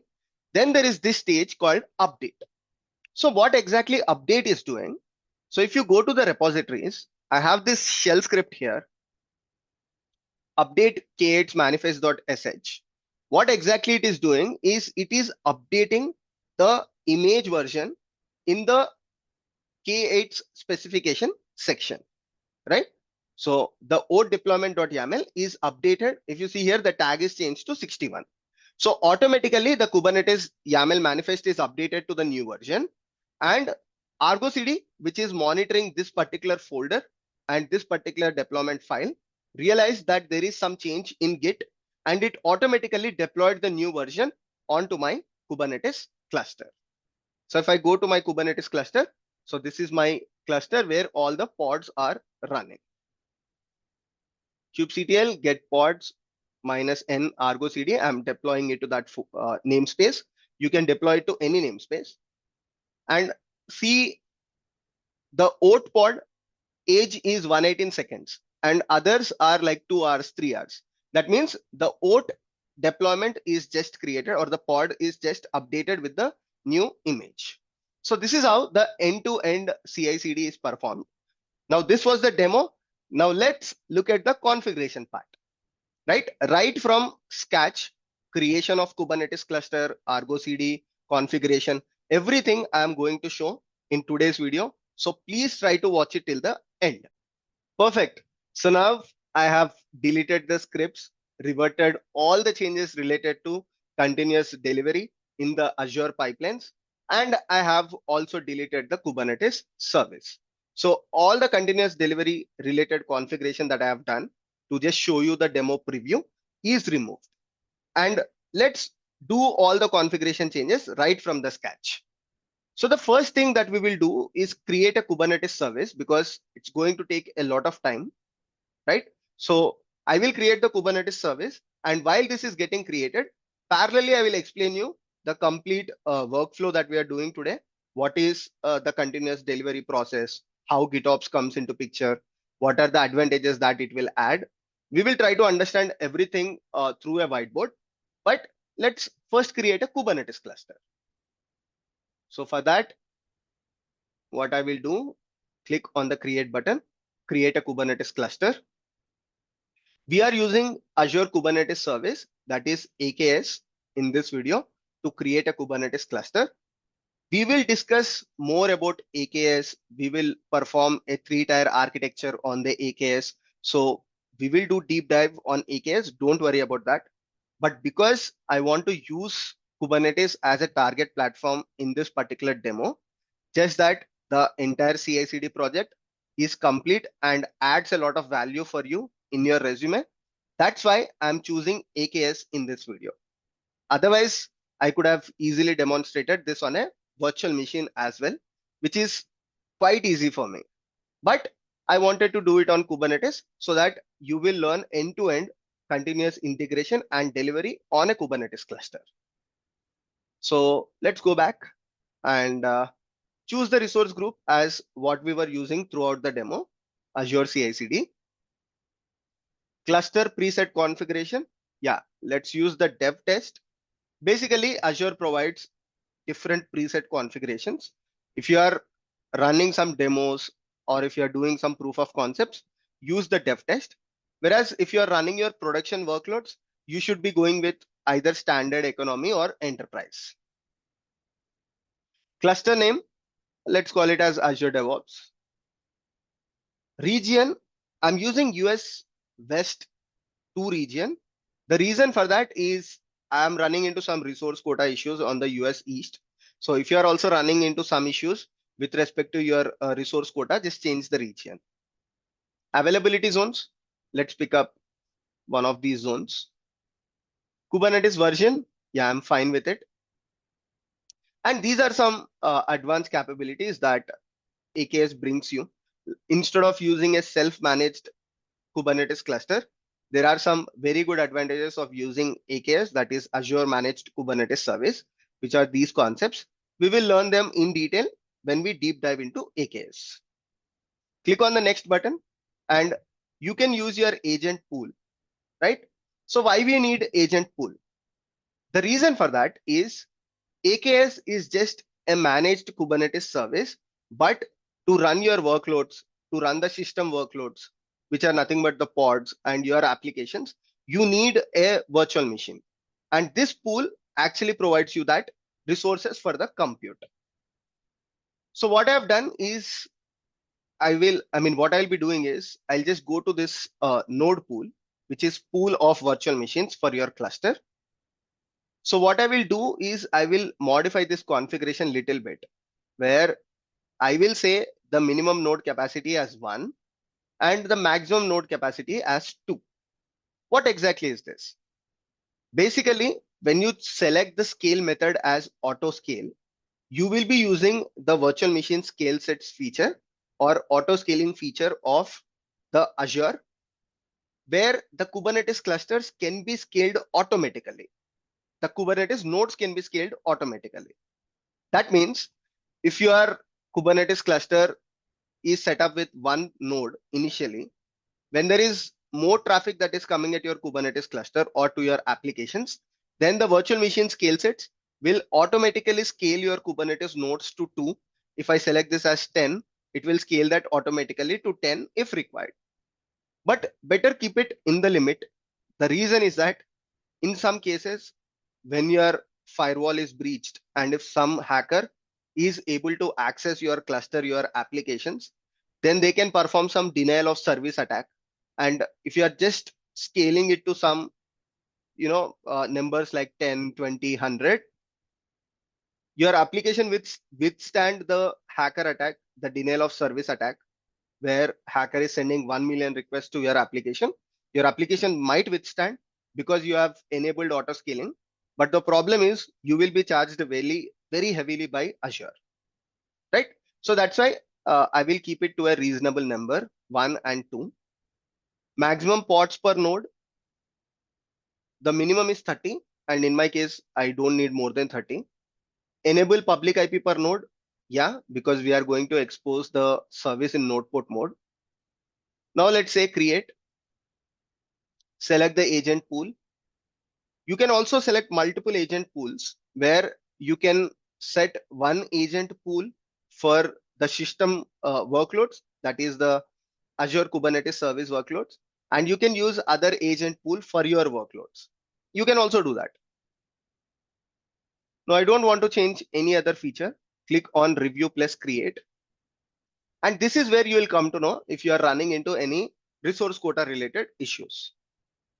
So initially when I was trying to do this in the morning, I ran into some resource quota issues on the US East region or East US region. So I changed this entire thing to the West region, right? You can also do that. Click on the create button. So now this will create my Kubernetes service or the Kubernetes cluster, and it will take some time, right? So submitting deployment, this might take some 10, 15 minutes. So you need to wait if you are performing this demo along with me. What I will do is to use this time effectively. I will explain the entire workflow that we are doing while the cluster is getting created. So in the last class, we have implemented continuous integration where we have performed the build stage, which is Docker image creation. Once the Docker image is created, Azure pipelines automatically triggered the image push stage where the artifacts are pushed to ACR, Azure Container Registry. I could have choose the Docker Hub also, but I want to keep everything in the Azure DevOps ecosystem. So that's why I choose ACR. Now this is what we did in the last class, where this entire thing is part of the continuous integration. And we used Azure pipelines to perform this thing. This is CI, and in CI you can add other stages as well, like you can add unit testing, static code analysis, but our focus is to learn CI/CD, not to add more stages.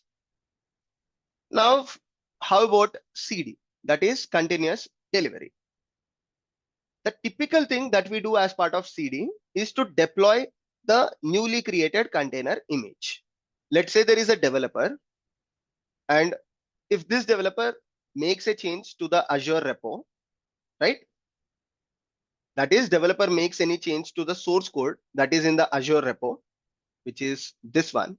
Let's say developer makes any change to this repo, then our pipeline will be triggered automatically, the Azure pipeline, and it triggers the build stage where a new Docker image is created. Automatically, it will trigger the push stage. The new image is pushed to ACR with the change that developer has made. Assume developer changed this thing to from summer winter, which is our current stage. Let's say developer has changed this to rain snow. Okay. Let's say developer wants to take the opinion between rain and snow. So this is the change that is made and image is created with this particular change. But if we don't perform the deployment, right, unless we do the continuous delivery, this application or this change will not be live to the customers. So that is what we will do in today's video, where in CD part, we will use a Kubernetes cluster, which we are creating right now, AKS cluster, right? And as part of this AKS cluster, where the application will be deployed, so we will use the GitOps approach. In the GitOps approach, we will use the GitOps tool called ArgoCD. I will prepare a very clear architecture diagram for this, and I will be uploading this in the day 15 folder. Right now, day 15 folder already has some notes. If I just refresh this page. So day 15 already has some notes for your reference. I'll also create an architecture diagram. If you want to share that you have created this project, you can use that architecture diagram. It will be uploaded to the day 15 folder once the video is live. So this GitOps will take the new image that is pushed and upload this to the Kubernetes cluster. But how does this happen, right? Because there is a gap here. CI is pushing the image to ACR and GitOps is actually pushing that to K8s. But how will GitOps come to know that there is a change? Obviously, the new image is pushed to ACR, but GitOps does not know it. So for that, what I will do is I will add a new stage, right? In the CI itself, I will add a new stage. This stage is called as update. And what this stage will do is the update stage will update the new image that is created to the Azure repos. In Azure repos, there is a folder called K8s manifest, right? If you look here, this particular project, the Docker team who has developed, they have created something called as K8 specifications. And within the K8 specifications, there is the deployment and service file for each of the services. So OAT has deployment and service, result has deployment and service, Redis has deployment and service. Also DB has deployment and service. So we will use this Kubernetes manifest and the update script that I am writing here, what this update script does is once the image is pushed to ACR, this shell script will go to these manifest files. Let's say the deployment.yaml manifest file, and it will update the image. Right now, the image is set to Docker samples example oat. This will be replaced automatically by my shell script, right? And it will be updated with something like Abhishek Azure CI/CD, which is my registry name, followed by voting app, followed by the build number, which can be, let's say, 63, 64, or 65, whatever it is. So this update is made by my shell script. I have to write that shell script. And once the update is made, GitOps is always watching for the Git repository, right? And GitOps pulls this change and deploys that to the Kubernetes cluster. So how does the end-to-end system would look like? First, in the CI, we will have the build stage. Then we will have this push stage. Before that, there is, of course, Azure repo. When developer makes a change, build is triggered, push is triggered, and this is pushed to ACR. And immediately there is a stage called update. And this update will again update the same repository that you're seeing here. Or you can also maintain a different Git repository. There is no problem, right? So this repository will be updated with this new image. And then we have GitOps. See, I'm intentionally not drawing any connection between update and GitOps directly, because GitOps is single source of truth, where ArgoCD, or you can also use Flux, any GitOps tool, they will be watching for the repository. And once the image is updated in the repository, then GitOps will pick up this new change and deploy that to the Kubernetes cluster. So this is our CI/CD pipeline, right?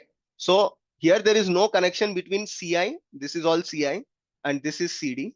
There is no direct connection between CI and CD, but the Azure repo, it can be the same repository as the source code or a different repository. It is acting as a connection point.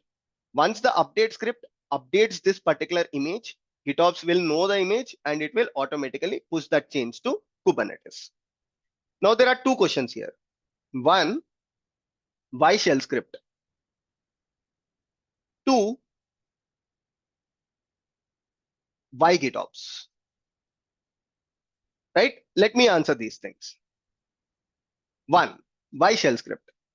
Of course, there is another project that is available with the Argo organization, which is called as Argo Image Updater. But right now, Argo Image Updater is not generally available. It's not a GA product. So that's why we will not be using Argo Image Updater. In future, once this is GA, that is once it is stable, we will use Argo Image Updater in our project demos. But at this point of time, we should be using shell scripts or Python scripts, anything, because shell is very generic, and also the agent that I'm using is a Linux agent. So I prefer using shell. Using shell, the image is updated to Git. Now, why GitOps? I have explained multiple times this thing. There is also a complete GitOps playlist on my channel. But if I have to explain this in a nutshell, GitOps is basically, so GitOps use Git as a single source of truth, where in the Git repository, we will put our Kubernetes manifest files, such as the deployment, service, config map, secrets, everything. Git will continuously watch for the Git repository where the Kubernetes manifests are available, and it will deploy them onto the Kubernetes cluster. But you can do this with shell script also. What are the advantages? So there are bunch of advantages, but the primary one is continuous reconciliation. That means as soon as a change is made to the Git repository, GitOps will automatically identify the change. In our case, when a change is made to this deployment.yaml, if the image is changed to 64, GitOps ArgoCD will automatically know that because it is watching for that Git repository, and it will push the image to Kubernetes cluster. This is one thing. And the primary advantage is that if someone makes any change to the Kubernetes cluster, let's say there is a person who has access to the Kubernetes cluster, and unknowingly or intentionally, this person logged into the Kubernetes cluster and changed the image name, right, in the Kubernetes cluster, not in the Git repository. So that person moved to the Kubernetes cluster and let's say change the image name from 67 to 167. And this 167 actually does not exist. So this person has created a drift in the configuration. And this drift is actually not good because nobody should make any changes to the Kubernetes cluster. If someone is making, they have to make a legitimate change. This person has made a wrong change intentionally or unknowingly. And because of this, your application stopped working because 167 does not even exist. If you are using GitOps, this will not be possible because GitOps will not allow any changes to the Kubernetes cluster. If someone makes a change to the Kubernetes cluster, GitOps will say that, okay, I'm continuously monitoring for Git, and in Git, the image tag is 67. So let me revert your change and put the image name back to 67.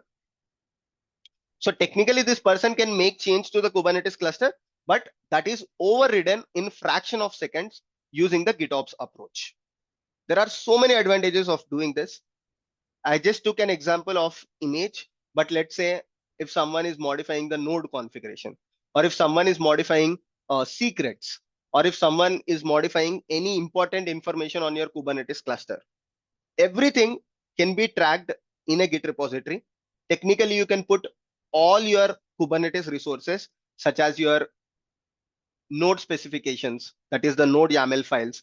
You can put your pod YAML files. You can put your secrets. But of course, if you put your secrets, you have to use some mechanism where there is secret management solutions. You can put your config maps, right? You can put technically all your Kubernetes cluster, admission controllers, all the configuration in a Git repository and ask your GitOps to manage your Kubernetes cluster. So these are some principles where there is continuous reconciliation that takes place. And if someone modifies, the change is updated automatically. So drift is also detected.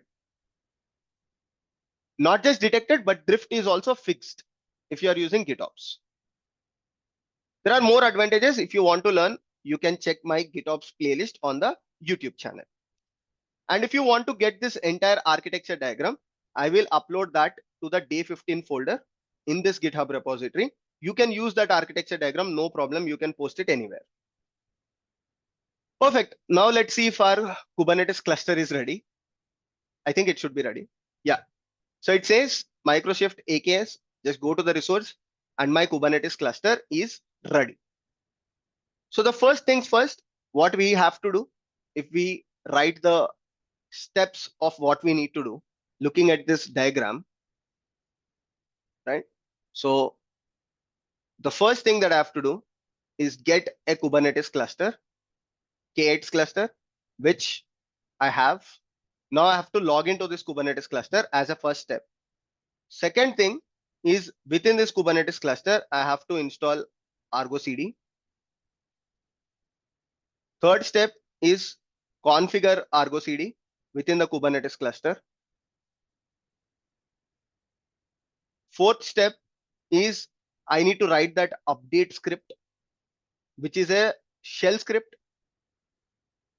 right? And the purpose of this shell script is to update the repository with new image, the same image that is published to ACR. Let's do step by step. First, let's see how to log into the Kubernetes cluster, right? So for that, I'll go back, take my terminal, right? So if you have followed our previous classes, we have already set up AZ, the Azure CLI on our workstation. So I will run this simple command called az get credentials, right? Az aks get credentials. This is the command. Az aks get credentials, name of your Kubernetes cluster. Use this hyphen hyphen overwrite existing if you have the cluster with the same name. Resource group Azure CI/CD. Of course, not the cluster with same name, but if you have in your kube config, if you already have the configuration, then you need to use overwrite existing. So perfect. Now this will set up my terminal with the Azure Kubernetes cluster. And if I just do kubectl get pods, there should not be anything. Let's proceed with our second step, which is setting up, installing and configuring ArgoCD. So for that, I will go to ArgoCD official docs, ArgoCD docs, and it's very straightforward. All that you need to do is go with getting started, install ArgoCD, just copy this. And there are two commands. First command will create a namespace called ArgoCD. Second command will deploy all the manifest resources such as the Argo workloads, controller, service, repo server, Redis, all the components will be deployed. You don't need to know the in detail architecture of ArgoCD for this particular video. But if you want to understand, you know where to go. Just go to my GitOps playlist. But for this video, I think it's not that much needed. See how many resources are getting created. All these resources are just related to ArgoCD. Some of these things you might not need, but when you are managing at your organizational level, then you might need all of these resources. Such as in today's video, I'll not be using notifications, or I'm not worried about metrics. To be honest, I'm not even worried about decks in today's video. Let's see kubectl get pods -n ArgoCD. Okay, the pods are running. Some of the pods are in the initialization stage. Let's wait for the pods to be available. I think they should be ready enough. Perfect. All the pods are running. Now, what we need to do next, once the pods are running, what I want to do is configure ArgoCD. What is configure ArgoCD? Like I told you, GitOps approach, there will be a Git repository. And in the Git repository, you will place your Kubernetes manifests, which are available in the K8 specification folder in our case. And like I mentioned, ArgoCD will continuously watch for this Git repository and deploy it onto the K8s cluster. It can deploy to a single K8s cluster or multiple K8s clusters also. So we need to configure this part now. And we will also configure this part. So first, we need to connect ArgoCD with our Azure Git repo. For that, first I need to log into ArgoCD. So you can get the ArgoCD login password. Just search for kubectl get secrets -n ArgoCD. Follow these steps carefully. Some of you might not be aware about ArgoCD. So you can pause the video, watch the command carefully what I'm using, and you can execute that. If the commands are very difficult, I'll also post them onto the GitHub repository, which I'm already doing. So just pick up this secret, kubectl edit secret ArgoCD initial admin secret -n ArgoCD. So this is the secret, right? And you all know secrets are base 64 encoded. So what we need to do, we need to decode the secret. For that, echo whatever I have copied, pipe base 64 -- decode, or you can also do just -d and press enter. So this is the output that you got. Ignore the last percentile. I've not picked up the percentile, right? So just copy it from here to here. Now what you need to do, I got the admin password and the admin username for ArgoCD is admin. So now I need to just access the ArgoCD on the UI. For that, kubectl get svc minus n ArgoCD. To access it on my browser, I need to expose ArgoCD, right? In the node port mode. So this is the ArgoCD server, and I will expose this on the node port mode. Right now it's in the cluster mode. For that, kubectl edit svc ArgoCD server minus n ArgoCD, and just change the cluster IP to node port. It will not take much time. It should be straightforward. Node port. You can also patch it, but I just want to show the exact change at the point. That's why I'm using the edit command.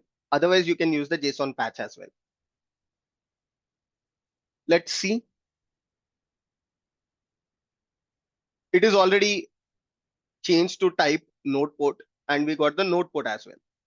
So I'll copy this node port. Watch carefully. I've picked up the HTTP node port, not the HTTPS. And now how do I access?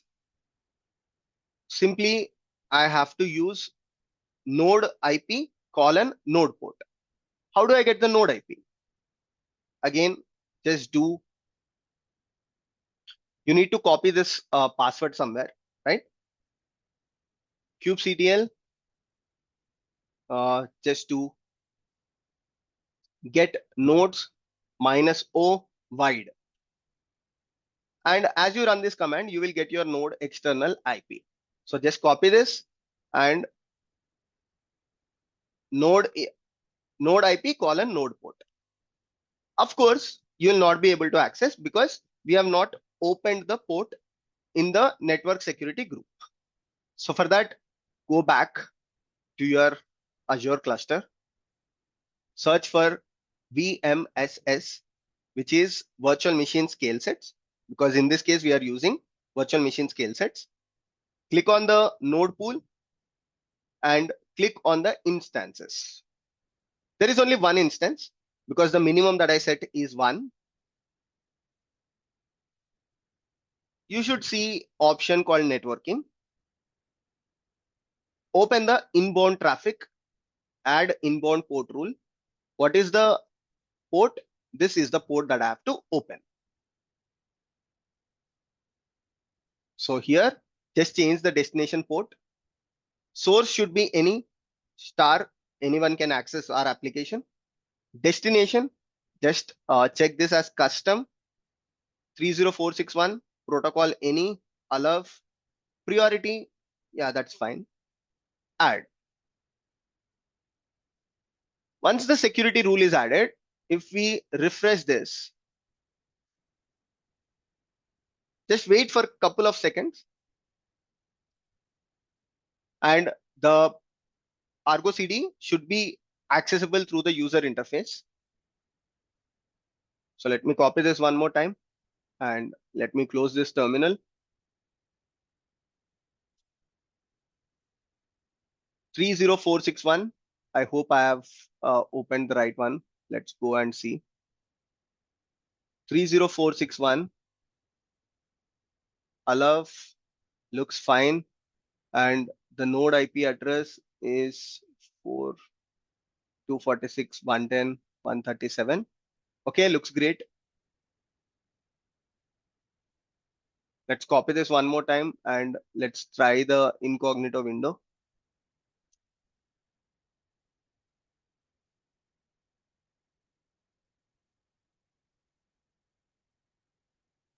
Yeah, so we are able to access it. I think we should be able to access it from here also. I just tried the incognito window. Yeah, it just took some time. So be patient, accept the risk and continue. So username, admin, and password that we got from the secret. We have decoded the secret and just copy paste the password.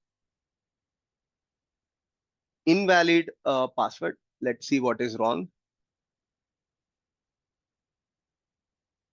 Did I copy it right? Okay, let me run that command one more time, the decode command, and let me copy this.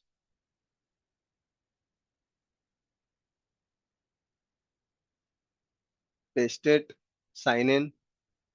Yeah, so I'm able to sign in to the ArgoCD console. Now to connect ArgoCD, which is on my Kubernetes cluster, with the Azure repository, either I need username, password, or I need the access token, right? Because this is a secure GitHub repository. Nobody is able to access this Azure repo.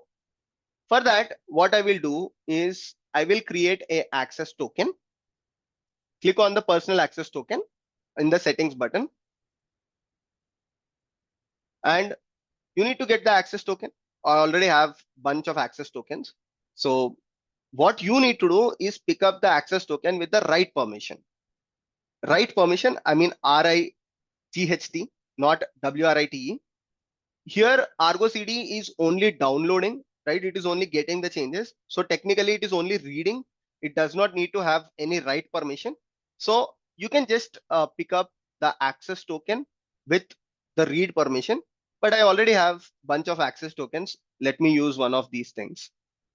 I'll anyways delete the entire configuration. So just for the purpose of demo, we can use this access token. I hope you all know how to create access token. Just click new token and provide the name of the access token.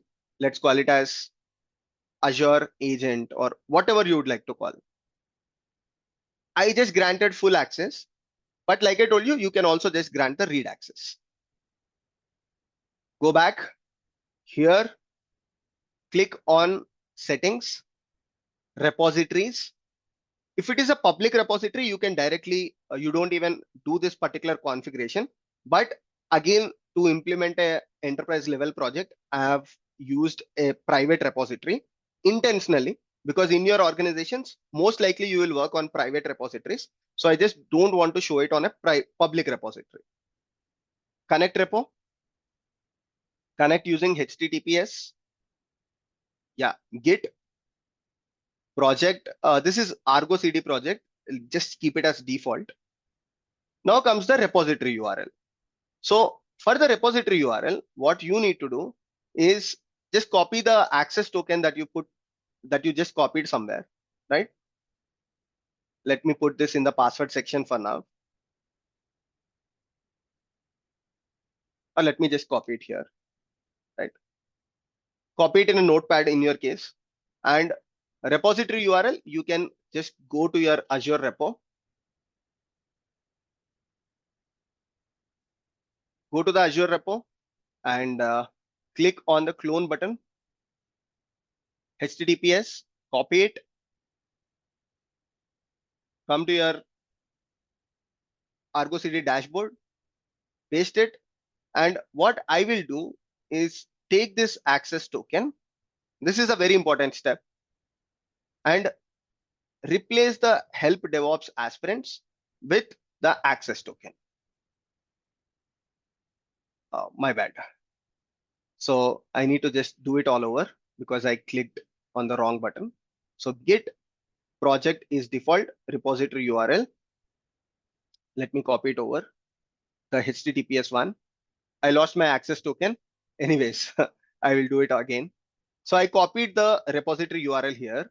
Now I'll go back and get my access token. Right? So go to your personal access tokens. So that's why it's better to copy it in a notepad or somewhere. Click on this one and regenerate. Copy it. Come back to your repository section. Replace the help DevOps aspirants. In your case, whatever is your Azure DevOps organization name, the username, with the access token, and click on the connect button. You will know the connection status in like matter of seconds. If the connection status is not successful, then ArgoCD will not be able to talk to your Azure repository. So the connection status has to be successful. Now the connection is successful, right? What I simply want to do, if we go back to our diagram, we have set up this part. right? Now I want to set up this part as well, where I will connect my Argo CD and deploy it onto the Kubernetes cluster. What I want to deploy? I just want to deploy this folder. In this particular case, I want to just deploy the old deployment.yaml and service.yaml. But just to show you people, I will deploy this entire K8 specifications folder, right? Go back, click on create new application. Application name, let's call it as Azure CD, project name default, or let's call it as OAT application because we are just doing it for OAT app. So I'll say OAT app service. Sync policy is automatic. If you select it manual, then you are not doing the CI/CD process. You have to go to ArgoCD and click on do the continuous delivery, right? But I want this entire thing to happen automatically. So I'll select the sync policy to automatic. And when you select this automatic, just keep in mind, by default, ArgoCD will take 180 seconds. That is 3 minutes for ArgoCD to identify that there is a change in the Git and to deploy it onto your Kubernetes cluster. If you don't want to wait for 3 minutes, then you can configure ArgoCD to tell it that, okay, do it for 10 seconds, do it for 20 seconds. I will choose 10 seconds. I'll show you how to do it. So sync policy is automatic, perfect. And I don't have to change any of these things. Repository URL, you will automatically get it. You can just populate the same repository URL. Path, what is the path? Which path of your repository should ArgoCD look for, right? So in my case, the repository path in your case also will be this folder called K8 specification. So just copy the folder name. K8 specification. So I am literally deploying all the manifests inside this K8 folder. But Abhishek, I want to only do the OAT deployment and OAT service. Very simple. Create a new folder inside this. Inside the K8s, you can create a folder called OAT, right? And like just as an example, you can create this OAT folder, and inside this OAT folder, you can put OAT deployment and OAT service. And what you will simply do in the path, you will just say K8 specification /OAT. But let's deploy all the manifests. Again, you will get this populated because by default, ArgoCD can deploy to the same cluster where it is created. If you have multiple clusters, I've showed you a demonstration where I've deployed ArgoCD. Sorry, I've used ArgoCD to deploy to multiple clusters. In that case, if I just click on this option, I'll get list of clusters. Here I just have one cluster, so automatically it is populated. Namespace, you can deploy anywhere. You can deploy it to default namespace, or you can deploy that to ArgoCD namespace. Which deployment it is talking about? It is asking you, where should I deploy this manifest files? I said, okay, you can deploy it to default namespace also. Now click on the create button. Now ArgoCD is configured. It is already picking up everything from your Git repository and deploying it onto the Kubernetes cluster. It is doing it automatically, right? If you click on this button, you will see all the things are getting deployed. But this is not continuous delivery, right? Right now it is just configured and it is deploying. But our end goal is that I will modify something in the Git repository. Like probably I'll not modify any of this deployment files, but I'll just go to the OAT folder and I will make a change to app.py, where I will just change the summer winter to, let's say, rain versus snow. And I want the image to be created, CI to be executed. The shell script, which we will write now, should automatically take that image, new image tag, and update that in the old deployment.yaml, right? This image should automatically change to Abhishek Azure CI/CD, whatever is my registry name, the ACR registry name, followed by image name, followed by tag. Then ArgoCD should pick up that change and deploy to the K8 cluster. So we haven't done the entire configuration yet. But let's see if ArgoCD is working fine or not. Yes, it is working fine. Now it is all set. It is saying, Abhishek, if I see any change to this particular folder, right? I am configured. If I see any change to this particular folder, I will automatically take that and deploy to the cluster. You want an example, you can change anything at this point also. Okay, so looks good. Now what I'm going to do is I will go back to my pipelines, and within the pipelines, I will write that update script. So just create a new stage. If you get any questions, you can refer to this diagram, what update stage or why I'm writing it. So just refer to this diagram, go back to the video, you will understand what update script I'm writing and why I'm writing. Basically, the update script is written to pick up the new image from the ACR and update that to the Git repository. So technically, I don't have to go to ACR and pick that new image, right? What I have to do is just I have to understand what will be the new image in the ACR, right? So if you go to the ACR container registry, identify the pattern. Okay. So the pattern is that every time if you go to the repositories, whenever a new image is created for the voting app, right? So the registry name will remain the same. Registry name is always Abhishek Azure CI/CD. Repository name is always voting app. Only thing that is changing is the tag.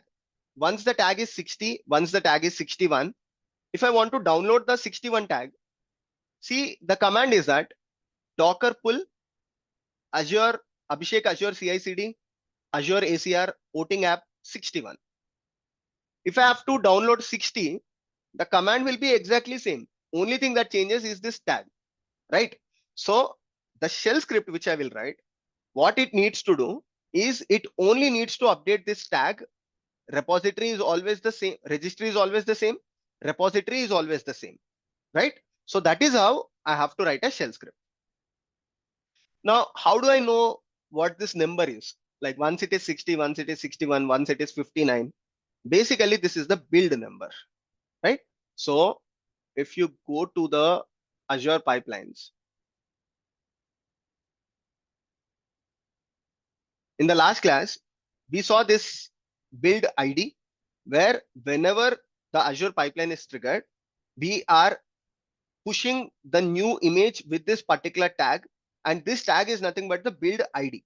So whenever you trigger the next build, the build ID will be 62. So the image is updated with a new tag called 62.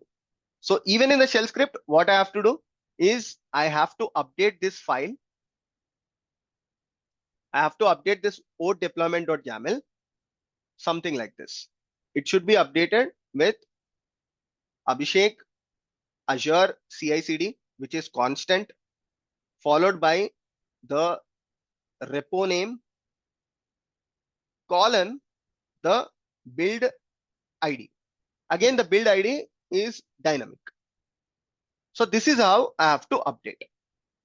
So what I will do in the stage, I will say the new stage as update, display name as update,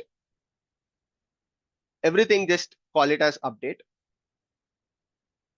You can name this stage whatever you want. Let me just bring it syntactically right. I will also update this entire file onto the GitHub repository so you can refer it. Don't worry if you are running into any indentation errors or something. I will upload this entire file once it is ready to the GitHub repository, day 15 folder. You can refer it.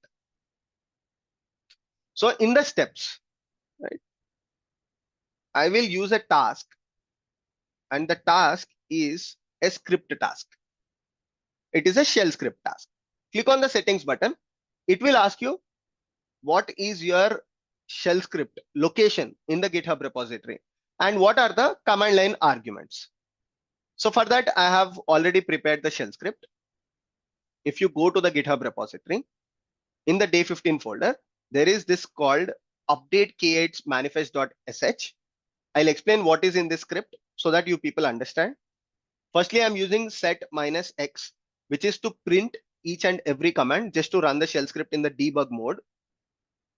Then I'm taking the repository URL, right? Because I have to update this particular repository, I need to have the repository URL. Where is it? Yeah. So I'm taking the repository URL. I'm just cloning the GitHub repository on the agent, which is running this particular CI/CD pipeline. Forgot to mention, the agent should be running. Without the agent, your job will not run. Anything that you're performing, CI, will not execute because we are using a self-hosted agent. With the free subscription, you cannot use the Azure hosted agent. You should be using self-hosted agent, which I have explained in the last class. Okay, so I have cloned the repository.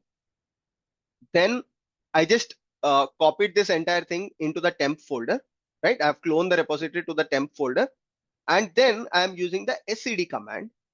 And what this SCD command is doing, it is simply updating anything with image colon, that is this particular thing, anything with image colon.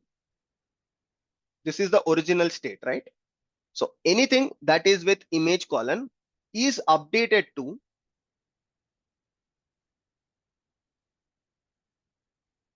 image colon container registry name $2 $3, and it is updating the deployment.yaml file which we are asking for.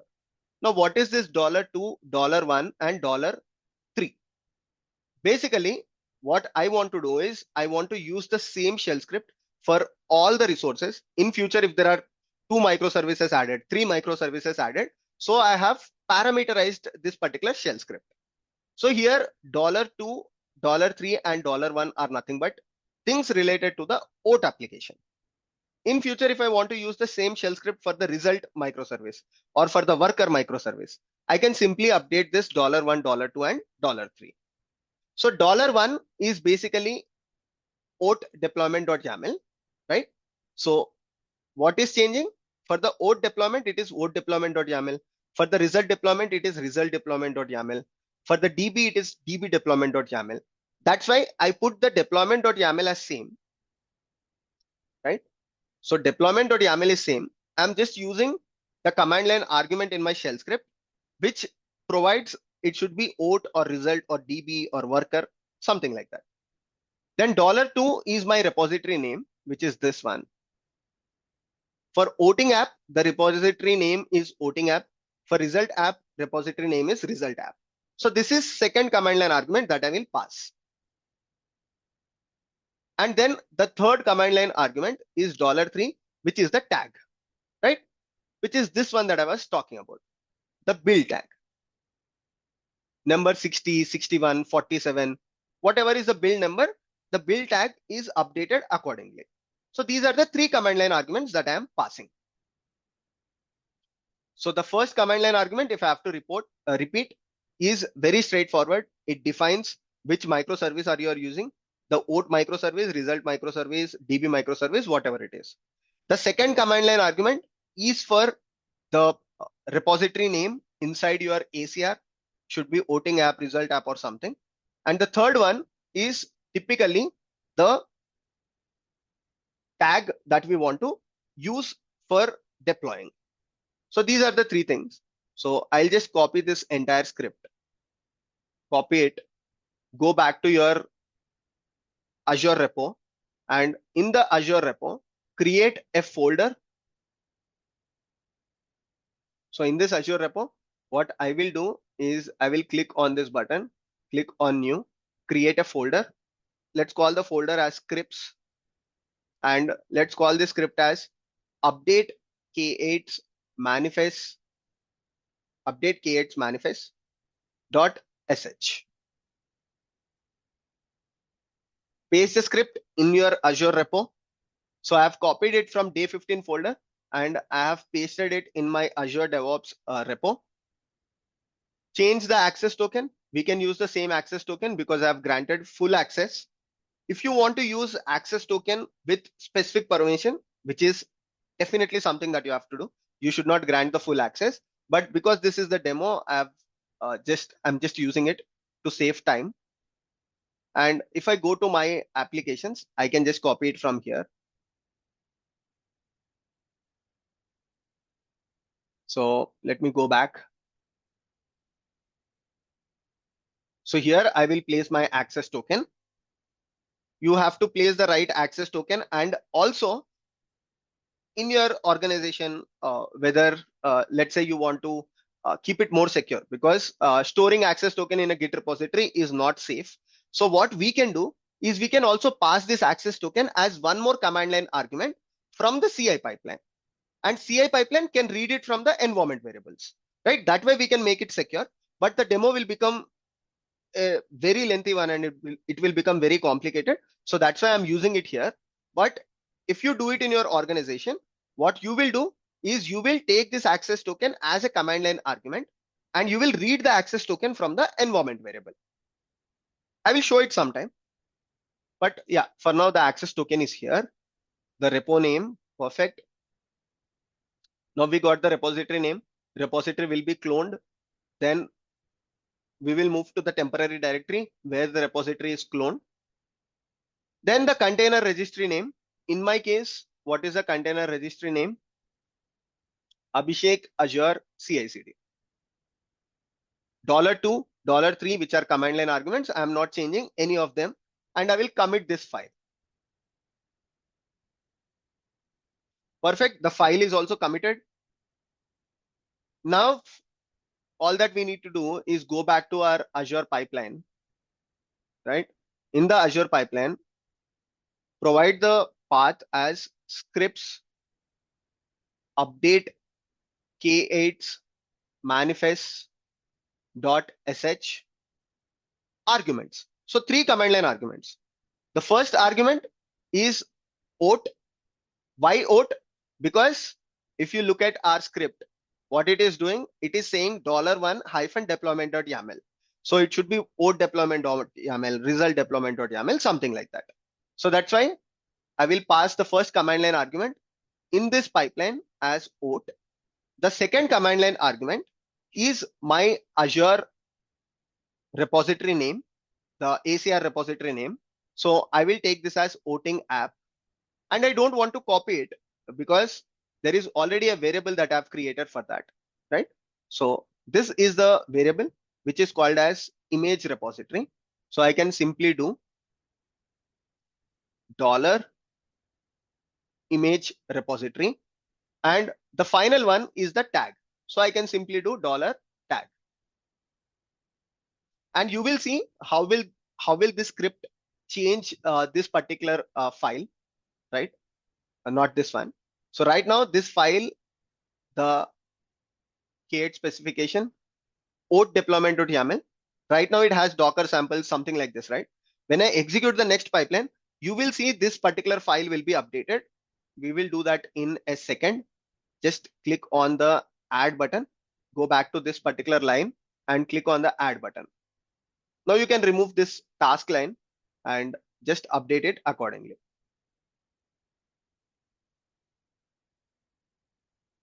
Cool. So let me save this and execute.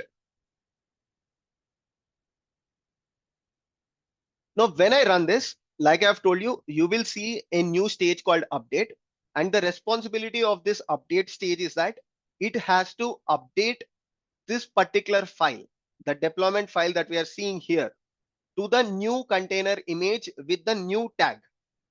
If you go to the pipelines, now the pipeline is triggered. And if you watch carefully, the pipeline is triggered with the new build number, right? The image is getting created, and image is created with the new build number called 62. Now it will go to the push stage, and within our artifactory, if we go to this registry, we should see a new tag with 62. Let's wait for it. Push is going on. It will be performed, I think, in matter of seconds. Yeah, I think the push is also done. Now if we go back and refresh, we should see a new image with 62. Build stage is successful. Push stage is also successful. Now we are going to the update stage.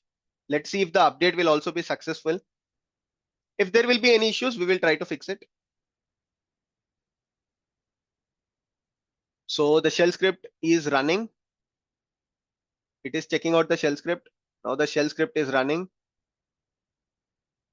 Okay, shell script is also run successful, but let us see if the shell script has updated the configuration or not. If we go back to the deployment.yaml, and if I just refresh this page, I should see this updated. Okay, it got updated, but there is some issue here. It said Abhishek Azure CI/CD, and here if you look at the parameters, it passed the command line arguments as is. The variables are not converted. So there should be some issue with our script. Let us see. If we go back to our script update kh.sh.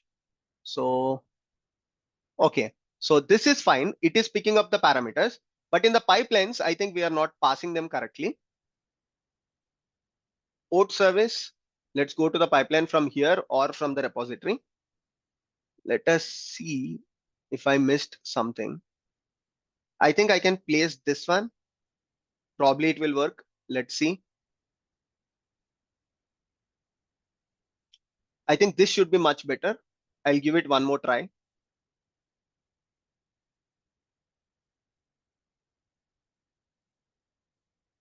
These are very simple microservices, so it is taking very less time for the build, push, and update. In some cases, it will take a lot of time where you can run an individual stage also, right?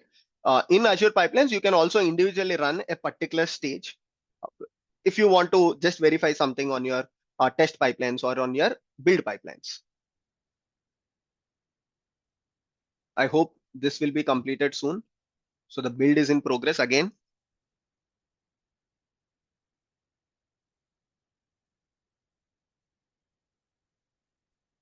Cool. One more thing is that ArgoCD is watching for this change. So the new change will also be deployed at this point of time. Only thing is we have not configured ArgoCD for 10 seconds. By default, it is configured for 180 seconds. I'll make that change and I'll show you. But it is important for the shell script to work. Again, a new image is pushed. So if we go here and refresh, there will be a new image called 63. Cool. Update script, invoking. Okay, it again updated, but let us see if it updated properly or not. Last time there was some issue, right? So if I go back to the oat deployment.yaml one more time, cool, it updated the image to 63. So every time a pipeline is run, this image is updated. If you run it one more time, it will update to 64. If you run it one more time, it will update to 65. Meanwhile, ArgoCD is watching for this repository, right?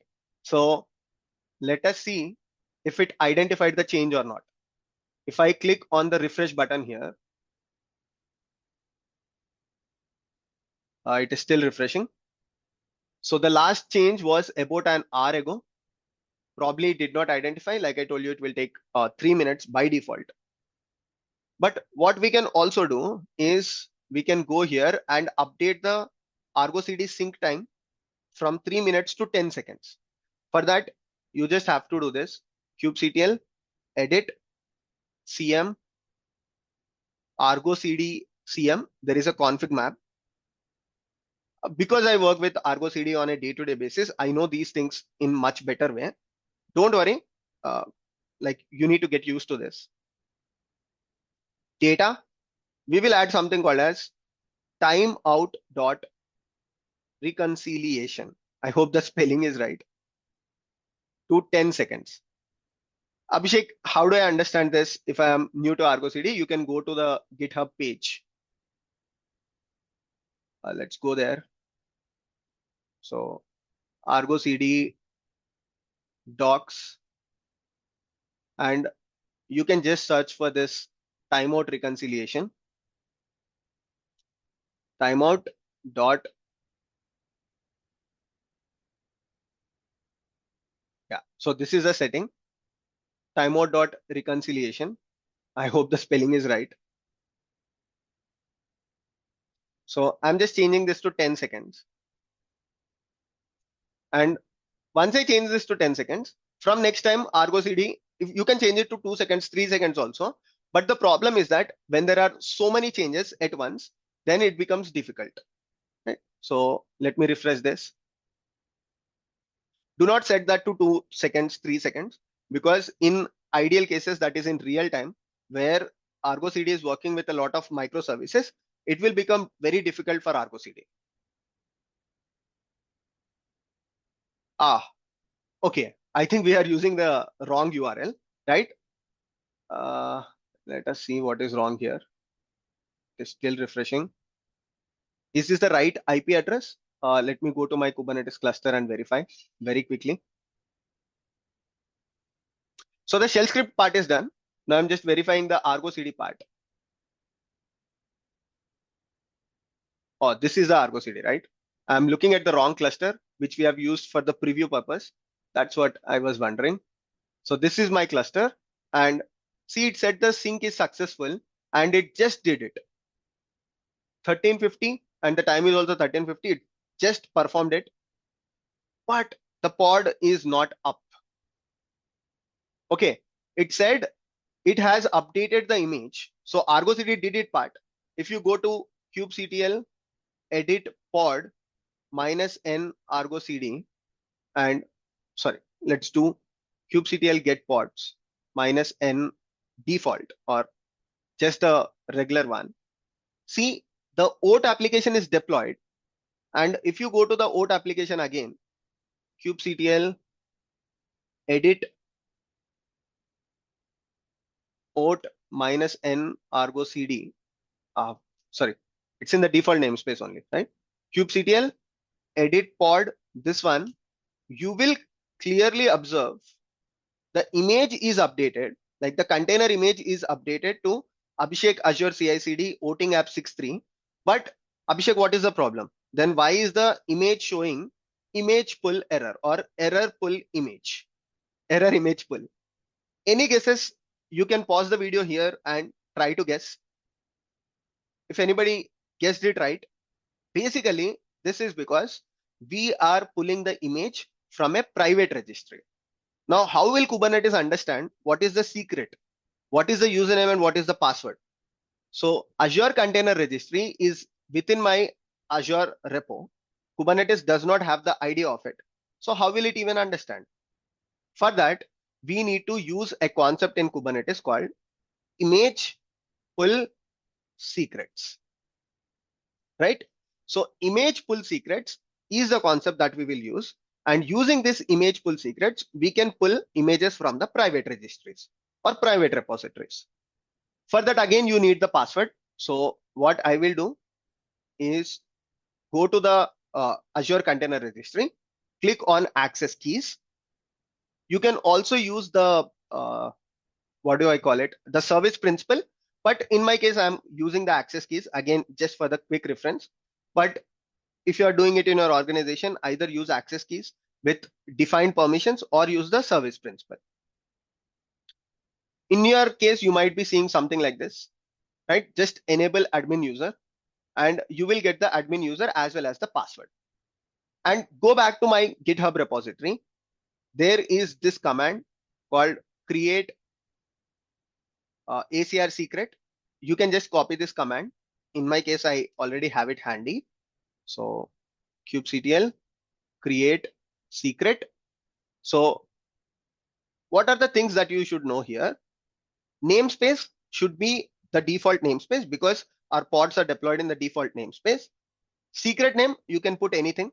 In my case, I'm using the secret name as ACR secret, right? So better you also use ACR secret. Namespace is default. So set the namespace as default. Docker server, the container registry name. What is the container registry name here? In my case, the container registry name is Abhishek Azure CI/CD, right? So that's why I set the container registry name as Abhishek Azure CI/CD.azure.io as mentioned in the command .azure.io, Azure ACR.io. Then Docker username and Docker password. These are the things that we will take from the username and password section. Use password and use the username, this one. So I have these things. Let me copy the password. kubectl is perfect.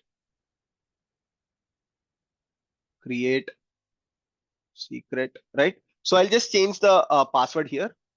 Probably the password is updated. This was the command that I was using previously. And once this is done, I think we are all set for performing the demonstration as well. Everything looks good now.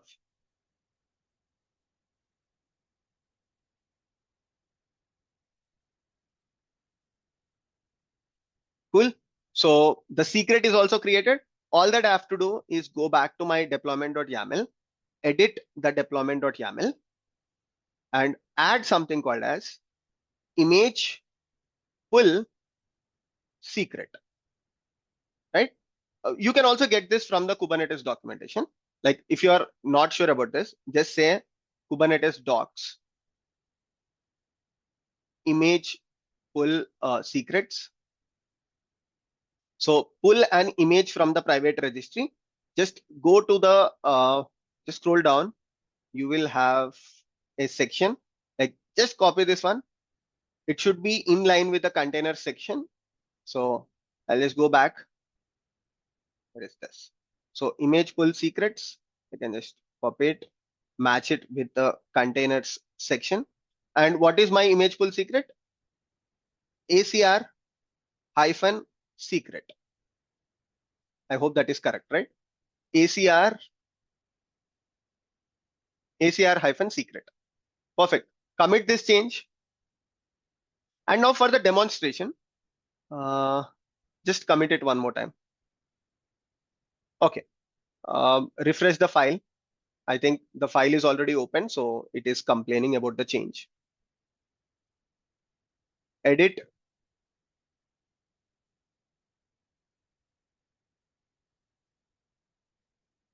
ACR hyphen secret. Commit. Looks good. Now the image pull secret is also fine. Looks great. So to verify the CI/CD, what I will do is I will go to the OAT. I will go to app.py and let me change this to rain. I'll change this to rain and I'll change this to snow. Commit. Now the pipeline should be triggered automatically. I'll not be changing anything. So the pipeline is triggered and let's wait for all the changes to work, right? My CI and CD, everything should work now. So the build stage, push stage, update stage, and even my ArgoCD. So if I just go back in the ArgoCD screen, right? Just to show you, all of them will trigger automatically. See, right now the pod is crashed, but because the image pull secret is updated, I want ArgoCD to identify that change automatically and work without any manual intervention. So let's go back to our pipeline stage. Where is the new pipeline? Yeah. So the build is done.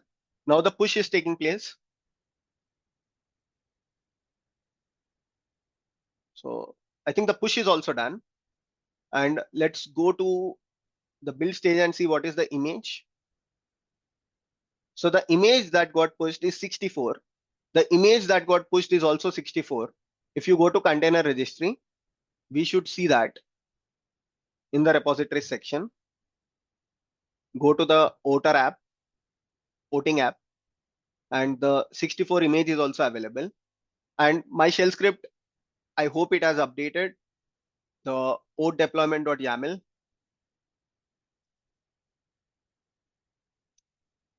Yes, it is updated to 64.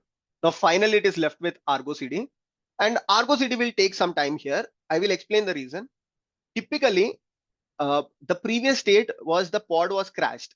And there are multiple replica sets that are available with ArgoCD here. It's an unusual case, but it will handle automatically. All that you need to do is just wait for a minute or so. From next time, the changes will be updated within 10 seconds.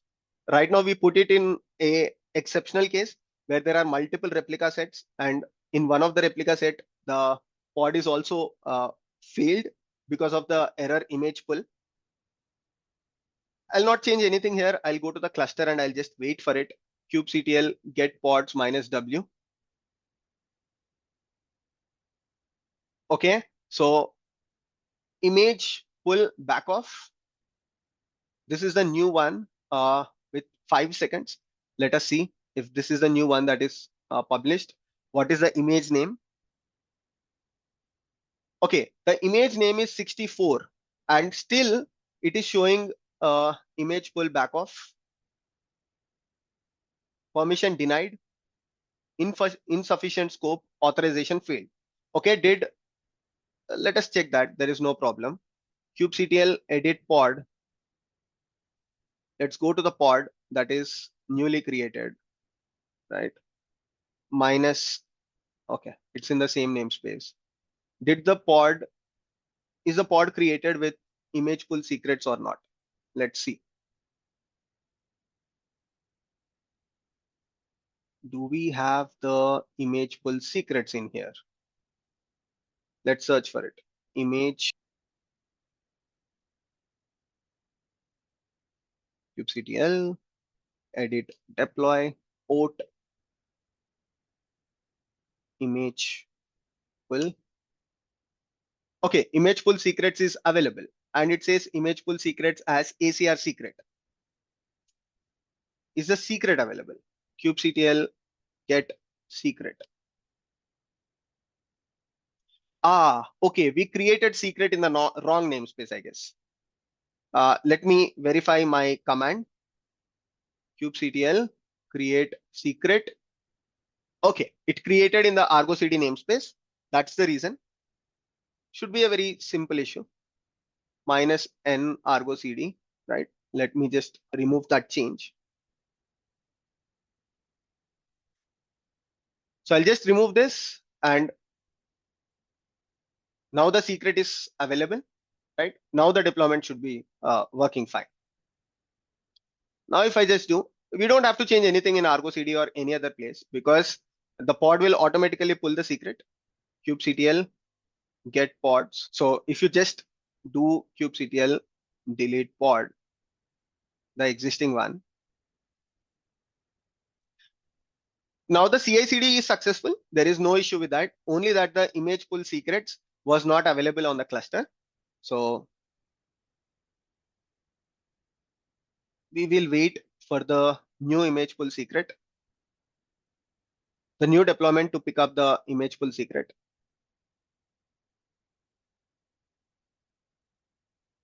Still says image pull back off. Let us see what is happening. kubectl get secret. Okay, the ACR secret is available, but still it says error pull image. Okay, we actually did a very silly mistake. If you look at kubectl get deploy oat minus o YAML, so everything is fine. Our CI is fine, our CD is fine. The mistake is that if you look at the deployment, it is updated with the image pull secrets, ACR secret. But if you look at the image name, it is Abhishek Azure CI/CD outing app 64. But actually, the image is something different, right? If you go to our ACR, the image, the registry name is actually Abhishek Azure CI/CD dot AzureCR.io. But in the image, we updated it wrong. So what we will do is we will correct our script. So this should be issue with our the pipeline where we are passing this value, right? So what I will do, the currently oat deployment.yaml is updated with that particular image name. So either we can fix it in the script or we can fix it in the pipeline, right? This is our shell script. We can also update it here where I can simply say Abhishek Azure CI/CD dot edit this. So after editing this, I'll re-trigger our CI/CD by making a different change, and let's verify if the complete CI/CD is working fine or not. So these are some kind of issues that you will run into. Can be silly ones, but it will take some time. What is that? Let's copy this so that we don't miss it one more time. Now it should be good. Abhishek Azure CI/CD dot Azure CR.io. So I'll commit this change. And so this change is made to the script. Now let's assume that I am a developer and I am making a change to verify the CI/CD process, if the CI/CD is working end to end or not. So I will change these options, rain and snow, right? Let's give a different option so that we are confident about our CI/CD. Let me say, let's give some options like, let's call Docker or yeah, let's use this Docker Swarm Kubernetes. So which container orchestration is the one that you would prefer? Options are Docker Swarm and Kubernetes. Let me commit this change. So developer has made this change and our CI/CD pipeline will trigger automatically. It's running and I hope my runner is also active. Let me verify that. Yes, my runner is also active. So the build process would have started. This time I think I'm confident that the CI/CD changes will work. CI/CD changes are actually working. I mean to say, this time I'm confident that the end-to-end thing will work because I've updated the script also. And now the secret is also good, image pull secret. So build is done. We push the new image with tag 65. Yes. And push is in progress. So it will push the 65 in a while. Looks good. I think it pushed 65 also. Let's go to our voting app, refresh and see if 65 is available.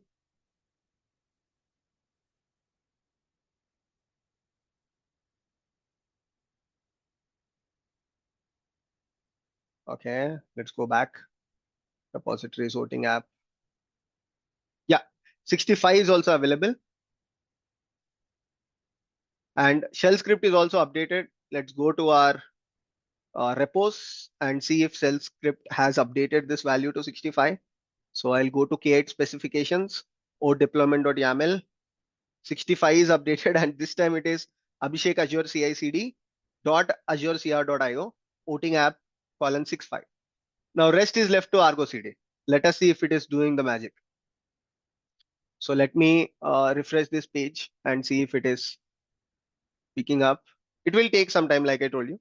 So if you don't want to wait, you can click on the sync button. But let me wait and allow ArgoCD to pull the change.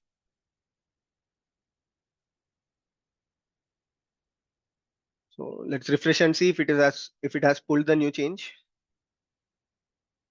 Okay, so I think it is picking up new change, and I hope the image is 6.5. Healthy, right? So it deployed 65. Awesome. From next time, it should work very fast. I have changed the timeout reconciliation also to 10 seconds. Otherwise, just wait for it to complete. So now ArgoCD has pulled the change. Let us go to the cluster and see if it got deployed. Now I'll run the same command, kubectl deploy oat minus o YAML, and the image should be 6.5 on the cluster as well. Yeah, so image is 6.5 on the cluster. We can also see kubectl get pods. It should look good. Kubectl get pods. All the pods should be in running state. Awesome. So now it's time to access this service and see if the new options are Docker, Swarm, and Kubernetes. For that, kubectl get svc. So the oat service is running on 31,000. And what is the node port? Kubectl get node minus o YAML. Oh, my bad. Minus o wide. I need the external IP address. So this is the IP address and 31,000 is the port. So IP address colon 31,000. So obviously, just like ArgoCD, even this won't run because we need to open the port. For that, I will go back. We're almost done. Let's go to VMSS, and in the VMSS, let's go to the node pool. Let's go to instances, networking, and add 31,000 to the port.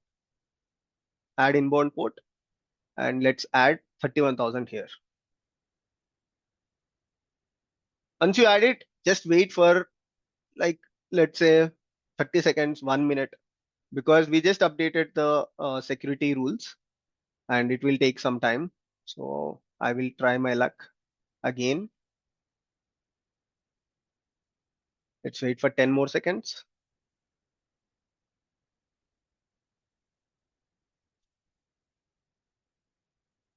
This should update automatically. You don't have to do anything. We just updated the network security. So we will wait for the changes to reflect.